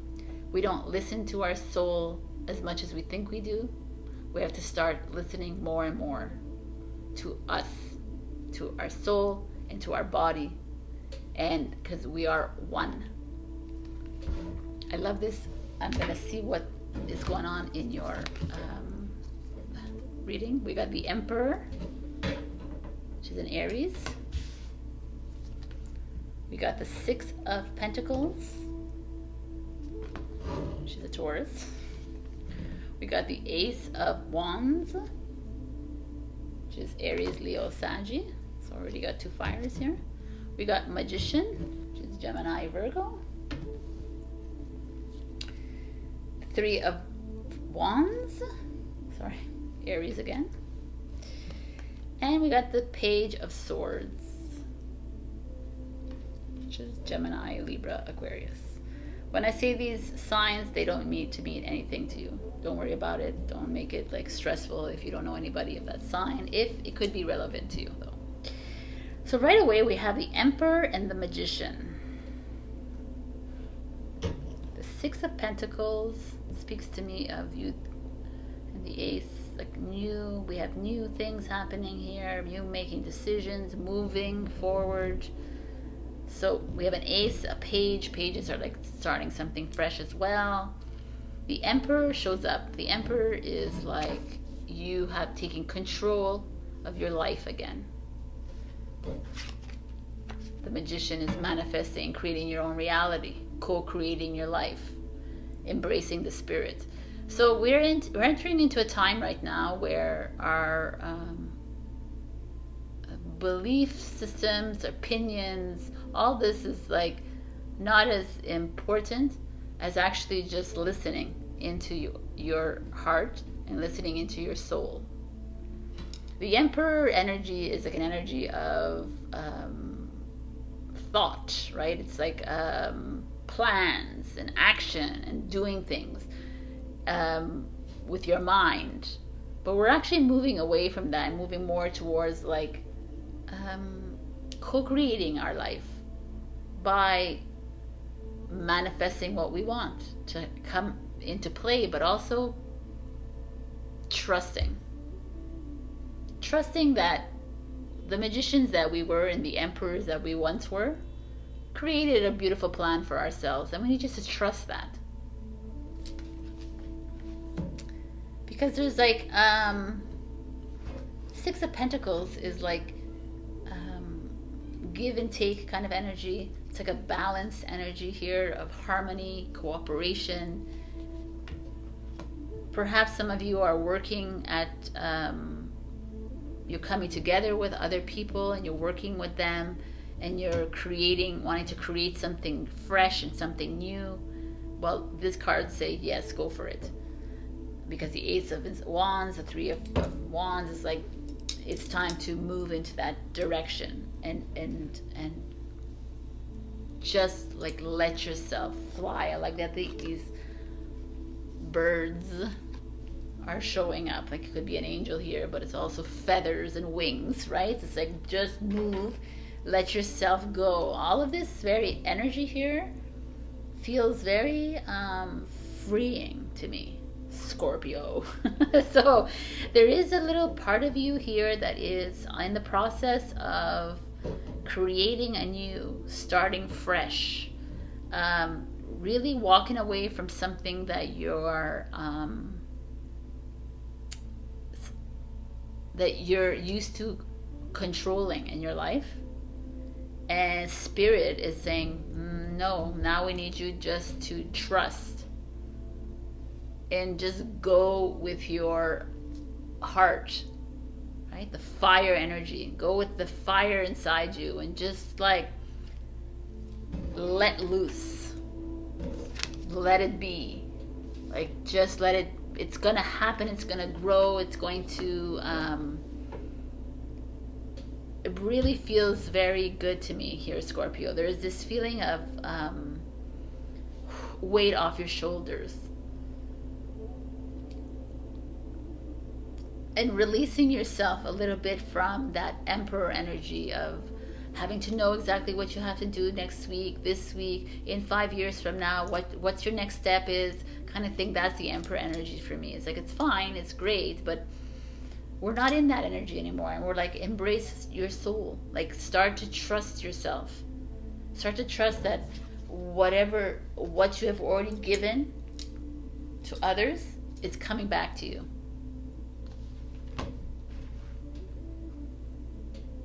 And it's really coming back to you. I don't know what I was going to say, Scorpio. It's coming back to you. There's this feeling of fresh new start. There's something coming in that is going to like expand, like it's like expand your horizon, expand your possibilities. There's opportunities coming to you that is going to surprise you. Maybe it's like in a hot place in this world. It could be in a cool place in this world. If you look at them, it feels very like cold climate, hot climate. That's why there's so many I feel like it's very open here. There's this, you've been thinking about it for a while. You haven't been sure about it. And then there's like, the magician's like, all you need to do is trust yourself, right? Boom. Like, create that wish and it comes true. You kind of like deserve it. I feel like that's what it is here. It's like you're deserving this next step that's coming for you, Scorpio. It's like it's being set out for you.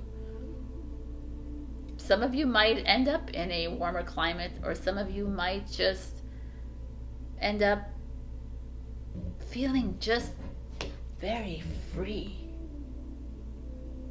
and void of so much thought, void of so many plans. No more plans. You're gonna dance your way to the next step. It's gonna be, it's like I keep saying it, but it feels freeing. It really feels liberating to me. You are stepping into something new. We have 1 and 1s, and page 2 is like, whatever it is, you guys, go with it. That's what I say. It feels like the right thing to do, even though I don't believe in the right and wrong. But it just feels like it's like almost the sails are pushing you there. All right, my beautiful Scorpio. So I'm going to give you a final message. I feel like some of you have been working through for this, or have had this in your mind for a while, and it's coming into fruition, and you're like, wow, this is what it means to manifest? Yes, it does. All right, so one last.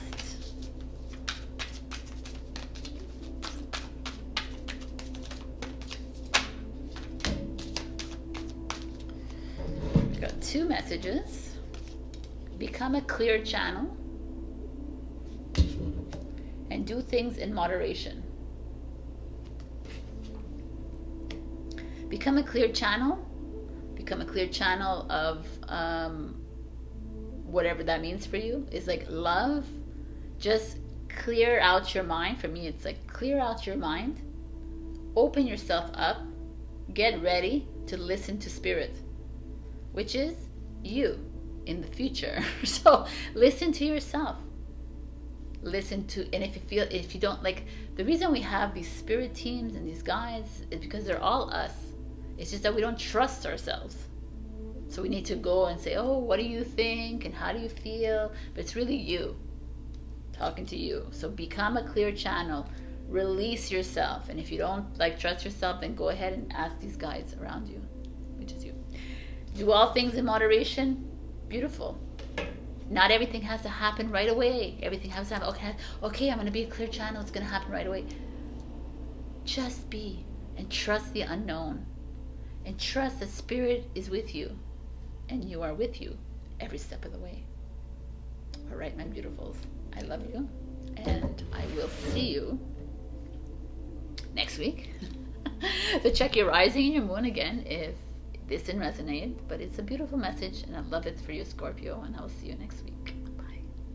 Hello, my beautiful Sagittarius. We got Heed the Messengers. I'm going to read from the book. It's easy to ignore the messengers and the signs they show you, especially when they bring a message you do not wish to hear. But now is not the time to ignore the messengers. Do not let your fear of change or discomfort silence their voices. It is time for you to stop procrastinating, to see and to hear the truth, and do what is necessary. Heed the messengers, for the wisdom they offer is born of your own intuition and need. Ooh, I like that. It is, right? The messages that come to us is us in the future coming to explain to you what it is that you need to do, because we've already lived this life. So listen to the messages around you. Like I said in Instagram, it's not only about numbers and feathers on the street. It's really like situations you find yourself in, feelings that are not right. Listen to that, my beautiful Saggies. So let's see what's going on. 10 of Pentacles. Starts off nice. Money. Money. Hanged man. Excuse me. Hanged man. The Knight of Cups. Love is on its way in. Or here already. Ooh, the Devil energy. The Sun energy. What an interesting reading. The Eight of Cups energy. Okay, wow. Everybody's readings have been so interesting. Okay, so the Devil, Capricorn, the Sun is Leo, the Knight of Cups is Pisces. Eight of Cups is Pisces as well, and the Hangman is Pisces as well. So very interesting. 3 Pisces here, and the Ten of Pentacles is Capricorn. So very interesting. For the first time in I don't know how many weeks, we don't have any Sagittarius. So interesting. The fact that these show up, the Devil with this Ten of Pentacles, speaks to me of, because this is like money coming in from others, not from a job. It's money coming in from a investment, a lottery, a family estate, something. But this showing up next to this speaks to me of either you have the Devil is like addictions, it's obsessions, it's mind control, it's financial control perhaps. Some of you have are in relationships for reasons of money, or maybe you have the money but you're hanging it over someone's head. There's a discomfort here when it comes to money and finances. You're with someone because they have money. Maybe you have money has come in. Money comes easily to you, but then you misuse it, you mistreat it, you overspend, there's just something interesting here happening, Sagittarius. Or you have a bad relationship with money. Like you shit on it and then you don't realize why you don't have any. Or there's just a very interesting relationship with money and finances.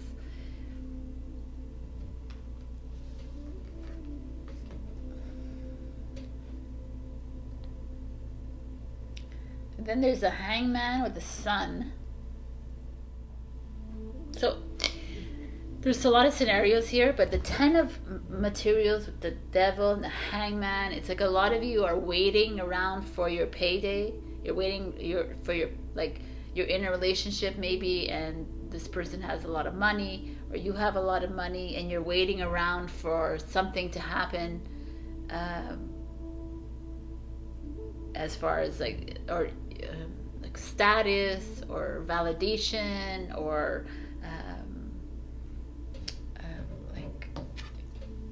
spotlight. There's this feeling of you guys using money as a way to control your relationships, or you are, like I said, mistreating the money and using it for other reasons, and you keep waiting around for your big break, for your big reward, and it's like you're falling flat. And the messenger, like what is the message here? The message here is that you are you're using money as a means to further along your career, to further along this relationship you have. Maybe you're using it in a distorted way, and you could have it and you don't have to have a lot of it either.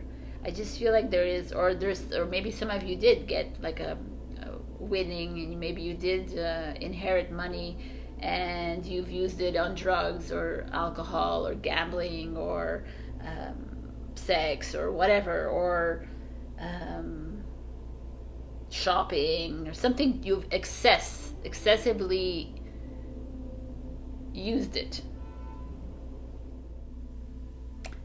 and you keep waiting for someone to turn around and say, oh, you're amazing, and someone to say, oh, where would I have been without you, or you're waiting for that, and it's not coming.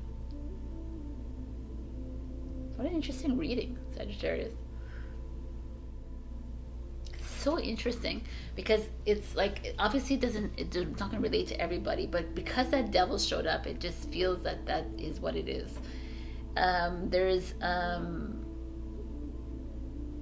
some of you might be making good money, or you're making a lot of money, and you're using it you're using it for not the wrong reasons. You're using it in an excessive way. Like you're using it, you're going out, you're partying a lot, you're doing things with it that doesn't really benefit the whole. I just feel like there's something here. There's a really like deep message here for you, Saggy. Some of you are spending or dispersing your money for validation, for that instant gratification, for that moment of like, oh, you're amazing moment. And you're not actually, there's like the Knight of Cups speaks of someone coming in, like love is all around you, love is coming in for you. And maybe if some of you are single here and this is happening, then like love is not coming in, is taking a step back. But if you're with a partner, it's time to make a step away from this kind, because the Eight of Cups is like it's time to leave that behind you for love to flourish. Love is not going to flourish in this. That's what it's saying. There's an energy of like greediness, even of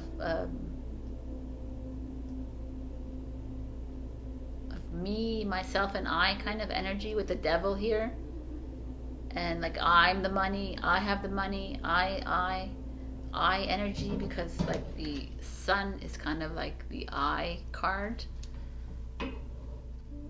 I feel it feels very uncomfortable to me, because there is that there's this feeling here of some of you using your financial success for accolades, or you are mistreating money and waiting for something to happen. But either way, you're in this process of waiting for something and it's not coming in, but it's around you. Like there is love around you. There is like your next step is waiting for you, and it's kind of in limbo right now, because you're having to make some adjustments in how you treat your finances and how you disperse your finances. So messages here are that. I don't see any other messages here. It's all about money. And how it has controlled kind of your life, and how it controls other people's lives as well, and how your relationship with money has affected every single relationship you've had, but mostly yourself. And you've always kind of held on to it as a crutch, and you keep your expectations are high because of it, and in the interim you're not seeing that there is a night of emotions around you, whether you're single or you're in a relationship. There's love around you waiting to come in to step it up for you, but you're having to ask to come face to face with this. So pay attention to the signs of this little struggle, and it could be a struggle with others, but I really see it more about you, because the sun is the I card. Like for me, it's an I am card as well. So very interesting. And once you face this, watch a change in your love life, or in your career, or in your home, or your whatever it is, but there's something gonna make a complete 360 change in your life. All right, gee, this was interesting. Okay, so I'm gonna give you one final message.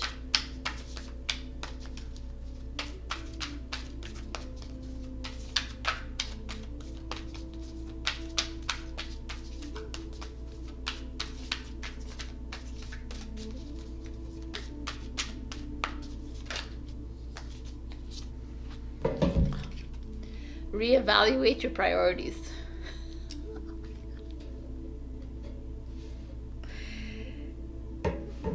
I mean, this is exactly what we're talking about. So reevaluate the way you spend your money, the way you withhold your money, the way you fear your money, right? The way you overextend, the way you, right? So very interesting, the way you are too generous with your money. And lower down those expectations, lower down those judgments of self. This is an amazing reading. I know it was not very nice. I wasn't very nice at the beginning here, but it's so important that we have to make these changes, because we are heading into a new energy. I'm a Saggy moon, so this is a message for me too. All right, I love you. I hope to see you next week. Check your rising and your moon for other messages. All right, bye. Hello, my beautiful Capricorn. We got Know You Belong. So I wanted to read this. This is, when I read this, I was like, wow, this is very you. So, you have a place. You have purpose. You are special. Do not change who you are just so others might accept you. Do not dishonor your truths by allowing someone else to tell you who you must be. Change made just so you fit the expectations or social criteria of a clique or group does not honor you. You do not need to change in order to belong. You are a blessed child of Gaia and Great Spirit, and belong simply because you are. Why do I like this for you, Capricorn? Because you do. You are very much a person who likes to be part of a greater whole when it comes to your career, your ambitions, your families. You like to be have purpose. You like for people to give you the accolades. You love people to, you love to belong. But are you belonging because you have to adjust yourself for other people? That was very interesting. I was like, yes. Are we belonging because we know that we are great? Or are we belonging because we have to be part of that clique or that group or that blah blah? And change happens because you want to change, not because someone else is telling you to change. So let's see. 8 of Swords. Queen of Inspiration, which is the Queen of Wands. 7 of Inspiration, which is the 7 of Wands. What a beautiful color here. 8 of Swords. You having to make a decision, not sure, not trusting yourself. The Queen of Wands shows up and it's like, hello, who are you? I'm an Aries or a Leo or a Sag, but I'm also very sure of myself, very confident. I've worked really hard to get where I am.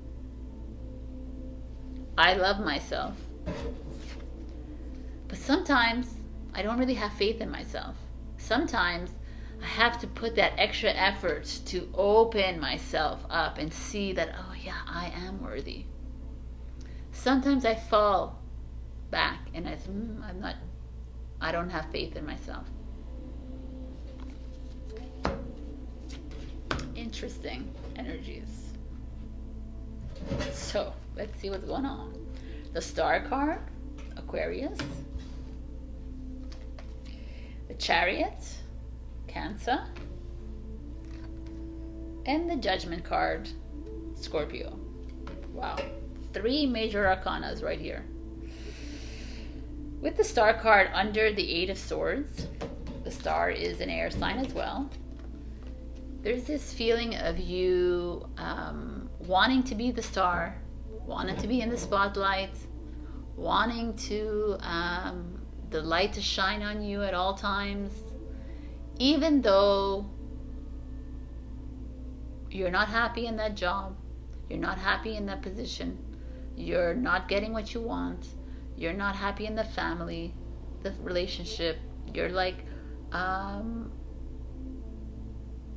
you're at a crux. You're not happy in your school, your teachers, your students, whatever, friends, parents. There's a part of you that's like doing things for others and not for yourself, just so that you can get this validation here. So interesting. The Star card also means hopes and dreams coming true. It's an Aquarius card, very thought. It's all thought here. A lot of you're putting a lot of control in your ideations, your beliefs. But we need to get away from this thought process and go into our heart a lot more. And then the Queen of Wands shows up, and she's like, yeah, no one can like take this away from me. No one can like no one has the right to take away my passion for this job, my love for this family, my whatever it is, because they don't like it. This is what I feel like this is going here. There's like someone in your life that is stomping on your parade, that is like thinks that they're more worthy than you, and you're allowing it to happen because they have more money than you, because they have more power than you, but you think they have more money. They think you have more power than you. They think that you have more. Nobody. Remember, we are all equal. We have nobody higher than us. Even if this society says that they are higher than you, they are not. You know your worth. You know what you need to do, my beautiful Capricorns. And the Chariot shows up, and it's like, yeah, you got to get up on that freaking chariot and move. It's time to make the move. It's time to move your home, move your job, move your school, move whatever it is that you need to do. But you need to get on those horses, pull those reins, and remember who you are. Because the 7 of Wands is that. Is like some of you keep forgetting who you are. Some of you keep forgetting that nobody has the right to tell me what to do, how to be, how to act, how to organize, how to love. Nobody. There's a very interesting energy, and it's like usually like I don't like to go like so literally, but here there's a very literal like passageway happening, and it's like boom, this is the call, this is the awakening, this is judgment. This is the 21 is the last leg of the journey, of the Fool's journey. You're almost at the end. What is it that you need? This is your aha moment. This is ruled by Pluto, which rules Scorpio, which is the death card, rebirth, renewal. It's time to say goodbye. It's time to say goodbye to these people, these situations, the jobs, whatever it is, the areas of your life that's keeping you down, Capricorn, that's keeping you in a box that doesn't fit who you are. But you're trying to make it work because they have more money, because they have more status, because they have. Who cares? Because you can have that because you're worthy enough. You are the Queen of Wands or the King of Wands, however you are. If you're a woman, you're a man. You have this. You are your own star. You are a star, regardless. It's time. I feel like here there's this something here holding you back, and it could be status, because we know that you love status, and it could be like money, and it could be whatever, blah blah.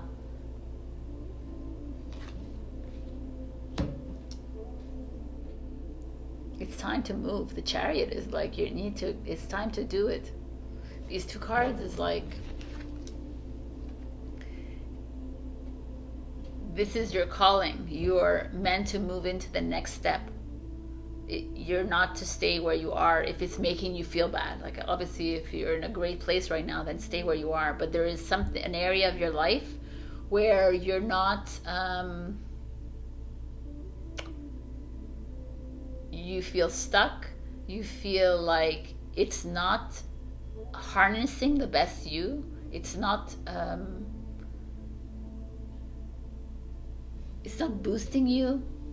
It's not like empowering you at all.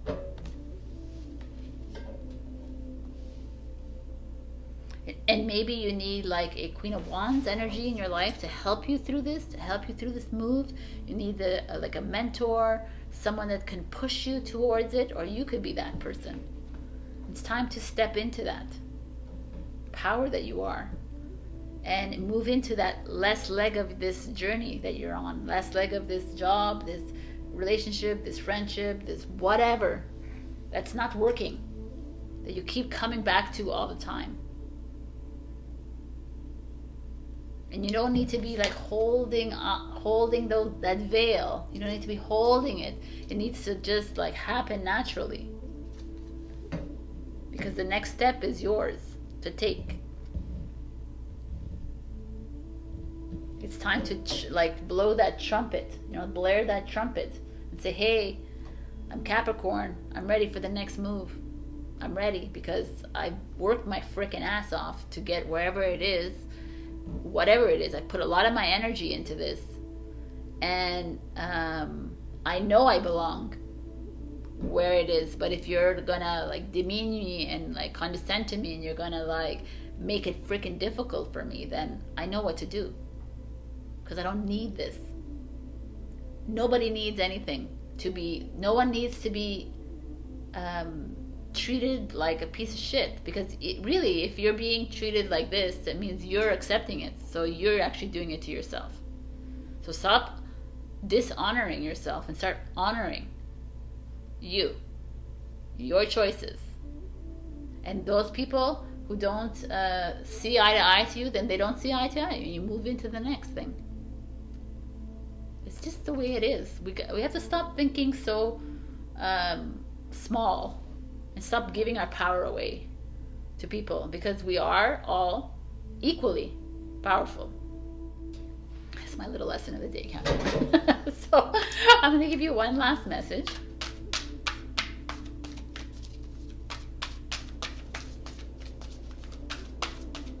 And I feel like, I don't know if I said this right, but I feel like you're waiting for someone to give you like accolades and achievements and all that, but it's not important, because you know who you are.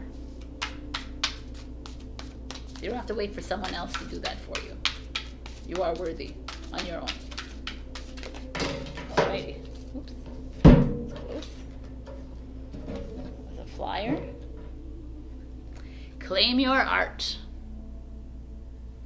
Claim your art, your mastery, your skills, your body, yourself. Claim who you are, my beautiful Capricorn, because that is who you are. You're not changing for anyone, right? You are going to do what you believe is right for you. And everyone else will make their decisions or choices around you. That is how we move into a new energy.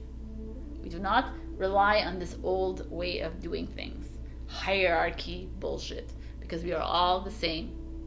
The same. And when you step up to that, and you know your self-worth, then all of it all like trickles away. Know your worth. Know you belong. You don't need to know you belong with other people.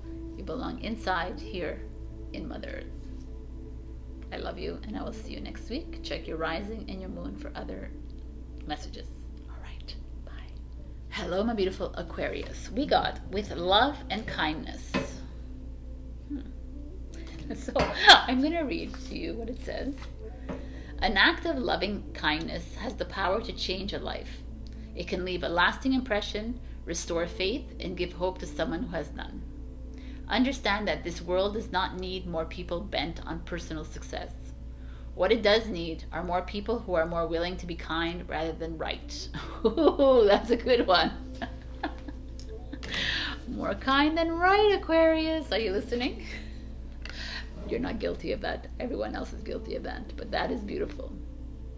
This, I feel like you are maybe judging other people or judging yourself too harshly with love and kindness. Let's see what's going on. I like that last one. 9 of Swords. Like I said, you're judging yourself. You're anxious. You're stressed. What is going on here, my beautiful Aquarius? 2 of Cups. Twin flame. Whatever, soulmate, love. 6 of Cups. Nostalgia, past lifetime. The Messenger of Earth, which is the Knight of Pentacles.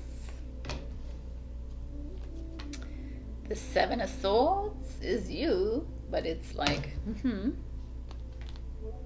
the 2 of Earth in reverse. Okay, 2 of Pentacles in reverse. What an interesting reading.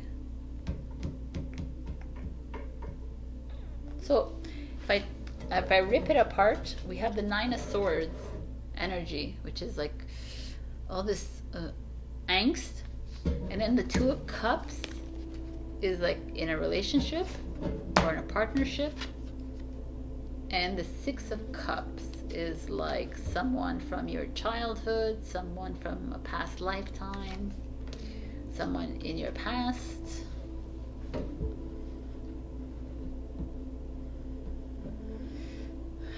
Could be like a 2 of Cups is also a choice. It could be a choice that you're having to make in the love department or a relationship or friendship, and it's really hard on you right now. You're having a hard time with this because the Knight of Pentacles is like a slow moving energy.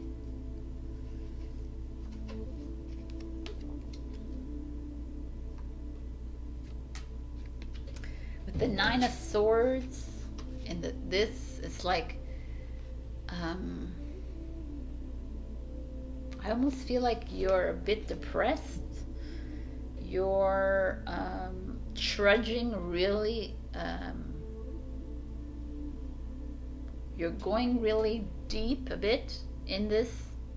It's like you're having a hard time getting out of this rut that you're putting yourself in, or you're finding yourself in. You know, it's okay. And that's why the love and kindness is here. It's like, be loving and kind to yourself. It's okay to feel these feels, right? We are in this moment where a lot of the fears and insecurities are showing up. But what's interesting to me is the 2 of Cups and the 7 of Swords. The 7 of Swords is usually about lies and betrayal. Like someone has lied to you, someone's betrayed you.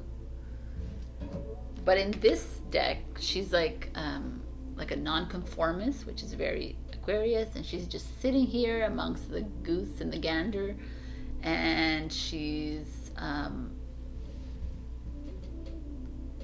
working outside of herself almost. Ooh. Okay. So what I'm seeing here is that some of you could be in a relationship or could be in a friendship. something that is very tight bond. Could be a mother child, father child kind of situation, or whatever, partnership. And it's been like slowly building up for you that it's just not feeling right anymore. And you're hanging around, you're staying in this friendship, relationship, whatever it is, but it's not feeling good. You're not working at your optimal best. You're not at, you're forcing yourself almost to stay here. And maybe because someone has lied to you, and maybe someone has betrayed you, maybe someone has cheated on you, someone has, or just there's just a lack of compatibility, a lack of maybe there's like the Knight of Pentacles could be money, there could be some money issues. You're just not comfortable. It's not working. And you're having to make a choice. And a lot of you are staying because it's someone from the past, someone that you've been together for a long time, someone that maybe you don't even realize is from a past lifetime, and you're staying with this person, and it's just not working for you. And that's why you're confused. You're like, I don't know what to do. I don't know how to go about this. It's not in my best interest to stay, but maybe it's not in my best interest to leave. That you're at this thing, and you're like, they're asking you to come from a place of love and kindness in your soul and do what you think it needs best. But it's interesting that I don't have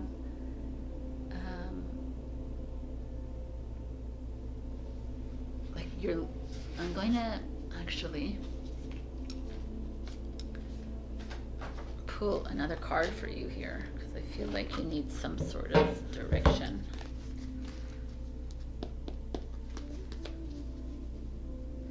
Because I'm leaving you hanging with a choice that needs to be made. There's like, I feel like this is a long time coming. You've been hanging on to this relationship, this friendship, whatever it is, for a long time. Could also be feelings that you're hanging on to within your soul, but it has to do with the person,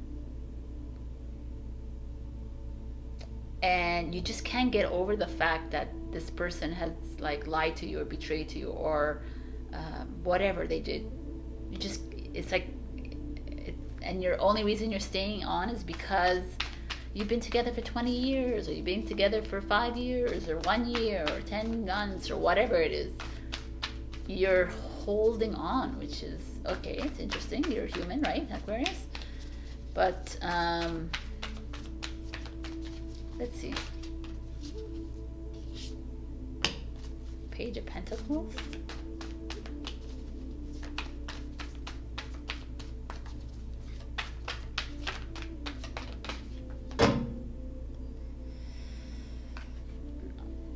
This one was going to come out, so I'm going to do that one.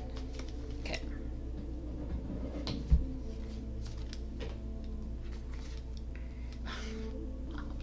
The Two of Swords. You're definitely in a situation where you're not wanting to make this decision. The Page of Pentacles was the first thing to fall out, and the Page of Pentacles is this starting fresh, starting new. The Three of Wands is heading out to a new pasture. Three of Pentacles is like working things out.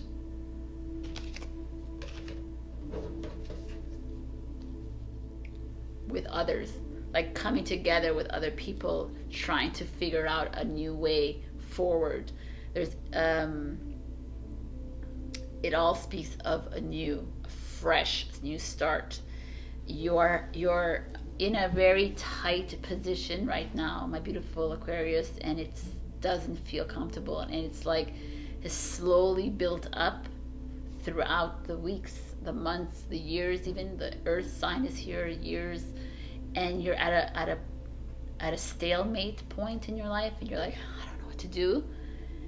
And it's clear with all these twos that's showing up, the Two of Swords, the Two of but all of these cards now are saying it's time to make a move into a completely fresh new start. So whatever it is, it's time to forgive yourself in love and kindness and move, make the move. You're ready. You're still there, waiting at the other end. But there's a great big expansive sea on the other side, waiting for you to move into something completely new. Page of Pentacles is like putting it all in your head and like organizing it, but getting ready for it. Wow, Aquarius. So I'm going to give you one last message for my beautiful Aquarius.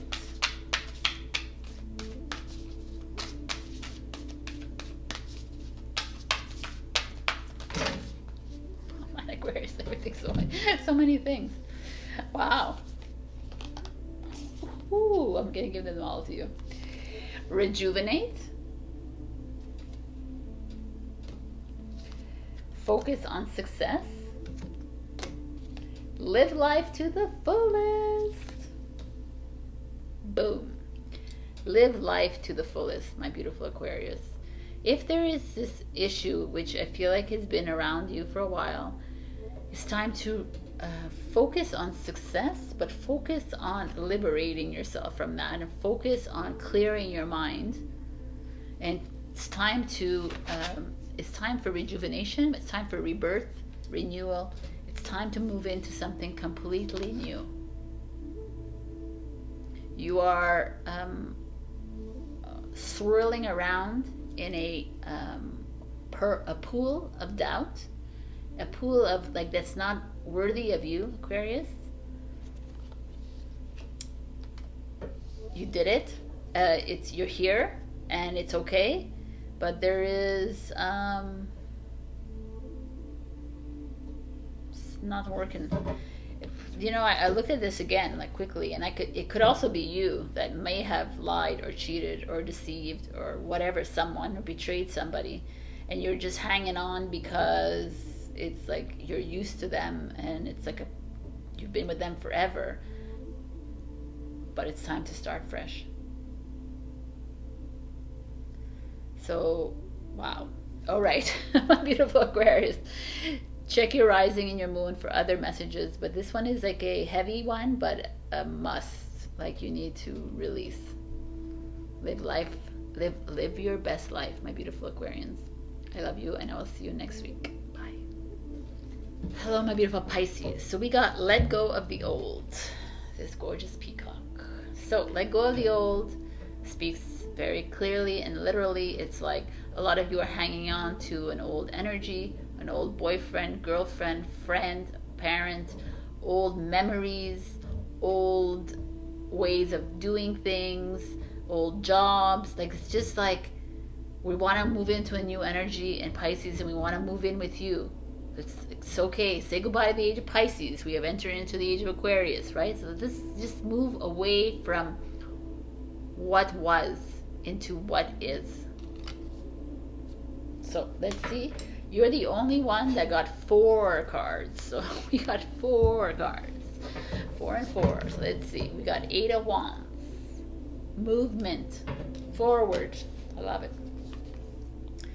The Queen of Swords. Libra. The Knight of Wands. Sagittarius. The Tower in reverse. Okay. Okay.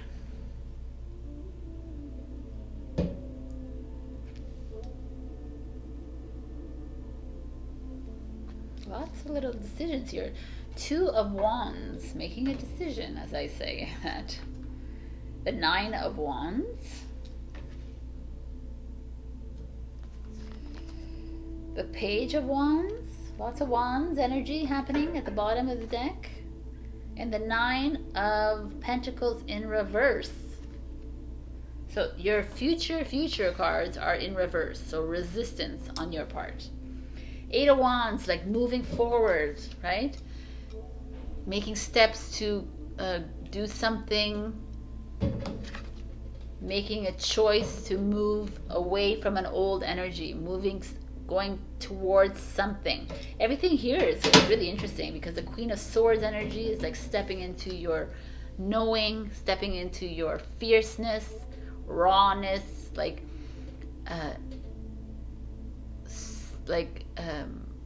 trusting in your truth. Wands is an energy of like believing in yourself. Knight of Wands is moving into like something really fast. Like everything is like movement, very fast movement. It's really interesting. It's Sagittarius, Sagittarius, Sagittarius. There's all this like movement. Even though she's just sitting here in a cave with the stars, Nine of Wands not a very movement, but it's like expansiveness, thinking. It's like looking at the opportunities around me and actually making adjustments according to it. The Page of Wands, again, it's like an Aries, Leo, Sag. So there's a lot of Sag here. And the Page of Wands is like moving into something new, creating something different in my life. Like you're being asked to completely, wow, this one really works for you, to trust in what spirit or universe or creator or God has in store for you. You've been hanging on to something old. You've been hanging on to an energy, a person, a situation, a job that the Queen of Swords coming in and say, can you clear your mind and really look at it? Is it really what you want, Pisces? Because everything here is asking you to step into something open and completely different than what you know. And this is interesting. I'm going to tell you why. Because the Tower in reverse shows up. It means that whatever the change you're going to make is going to cause a ripple effect in the universe, in the people around you. Everyone's going to be like, what is going on? This is going to cause this. And the Nine of Earth in reverse speaks. Nine of Earth is like independence, financial independence, feeling like luxuriating your life. And in reverse is like there will be a moment, Pisces, where it's not going to be comfortable for you. You're going to have to split your finances. You're going to have to like take a cut in your job, in your money intake. You're going to have to take a cut back in your lifestyle. There's going to be a moment of like discomfort for you because you've decided to jump into something completely off the charts, new for you. But even though this is showing up like this, to me it speaks volumes. It speaks like you are headed in the right direction. It's where you need to go. You need to go through this discomfort. You need to go through this moment of like complete, like here. She's like jumping off this thing, like a fool card, like jumping into something completely new, and who knows what's going to happen. Having that faith that even though there is a little bit of stumbling block when it comes to finances, when it comes to your security, when it comes to stability, to know that you're making the right choice. Wow. Because it all speaks of new. New. A new choice. New. Right? It's all like, and like sticking to your guns and doing it. The Queen of Swords doesn't give a shit about anybody else. Doesn't care what anyone has to say about her. Doesn't care about what anyone has to say about her choices, her decisions. She doesn't care because she does things with like keenness, very acute trust within her.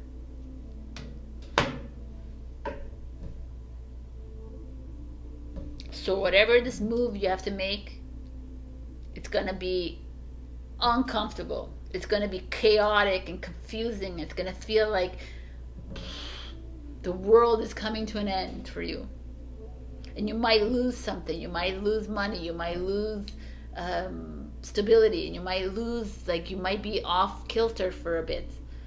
But I feel like it's what you need to do, Pisces. Because it's going to come back in like a big way. And it's been waiting for you for a long time for this. You are being asked to come out of that cocoon of yours, out of that fish tank of yours, and go into the great big sea of possibilities and opportunities. But you're staying in the fish tank keeps you always comfortable, but not really. And you can just keep with the old. And now you're being asked to move into something, what? Right? Not maybe very Pisces of you. Maybe more Sagittarius. Sagittarians just run with the wind. They just go and they do things and then they deal with the consequences after. And Sagittarius showing up in all your cards here. The Two of Fire is in Aries. Aries is initiator, right? Work, do, action. Queen of Swords, Libra. Finding the balance when she's doing it. But Queen of Swords to me is like badass. She doesn't care. This is amazing freaking reading, Pisces. I'm so happy to end this readings with you because this is like boom. I love that you're gonna be uncomfortable because we're all uncomfortable in this life. But walking through the discomfort is exactly where you find the success, where you find the happiness and the bliss and the peace and the joy. So know this, and like in the next few weeks or months, or if something happens like this, just know that the discomfort is part of the plan. I love it. All right, I'm going to give you one last message. Oh, that was fast. Admit your vulnerabilities. Express your joy. Admit your vulnerabilities. Admit that, you know what? I am afraid of this. But you know what? Express your joy is like look at the possibilities.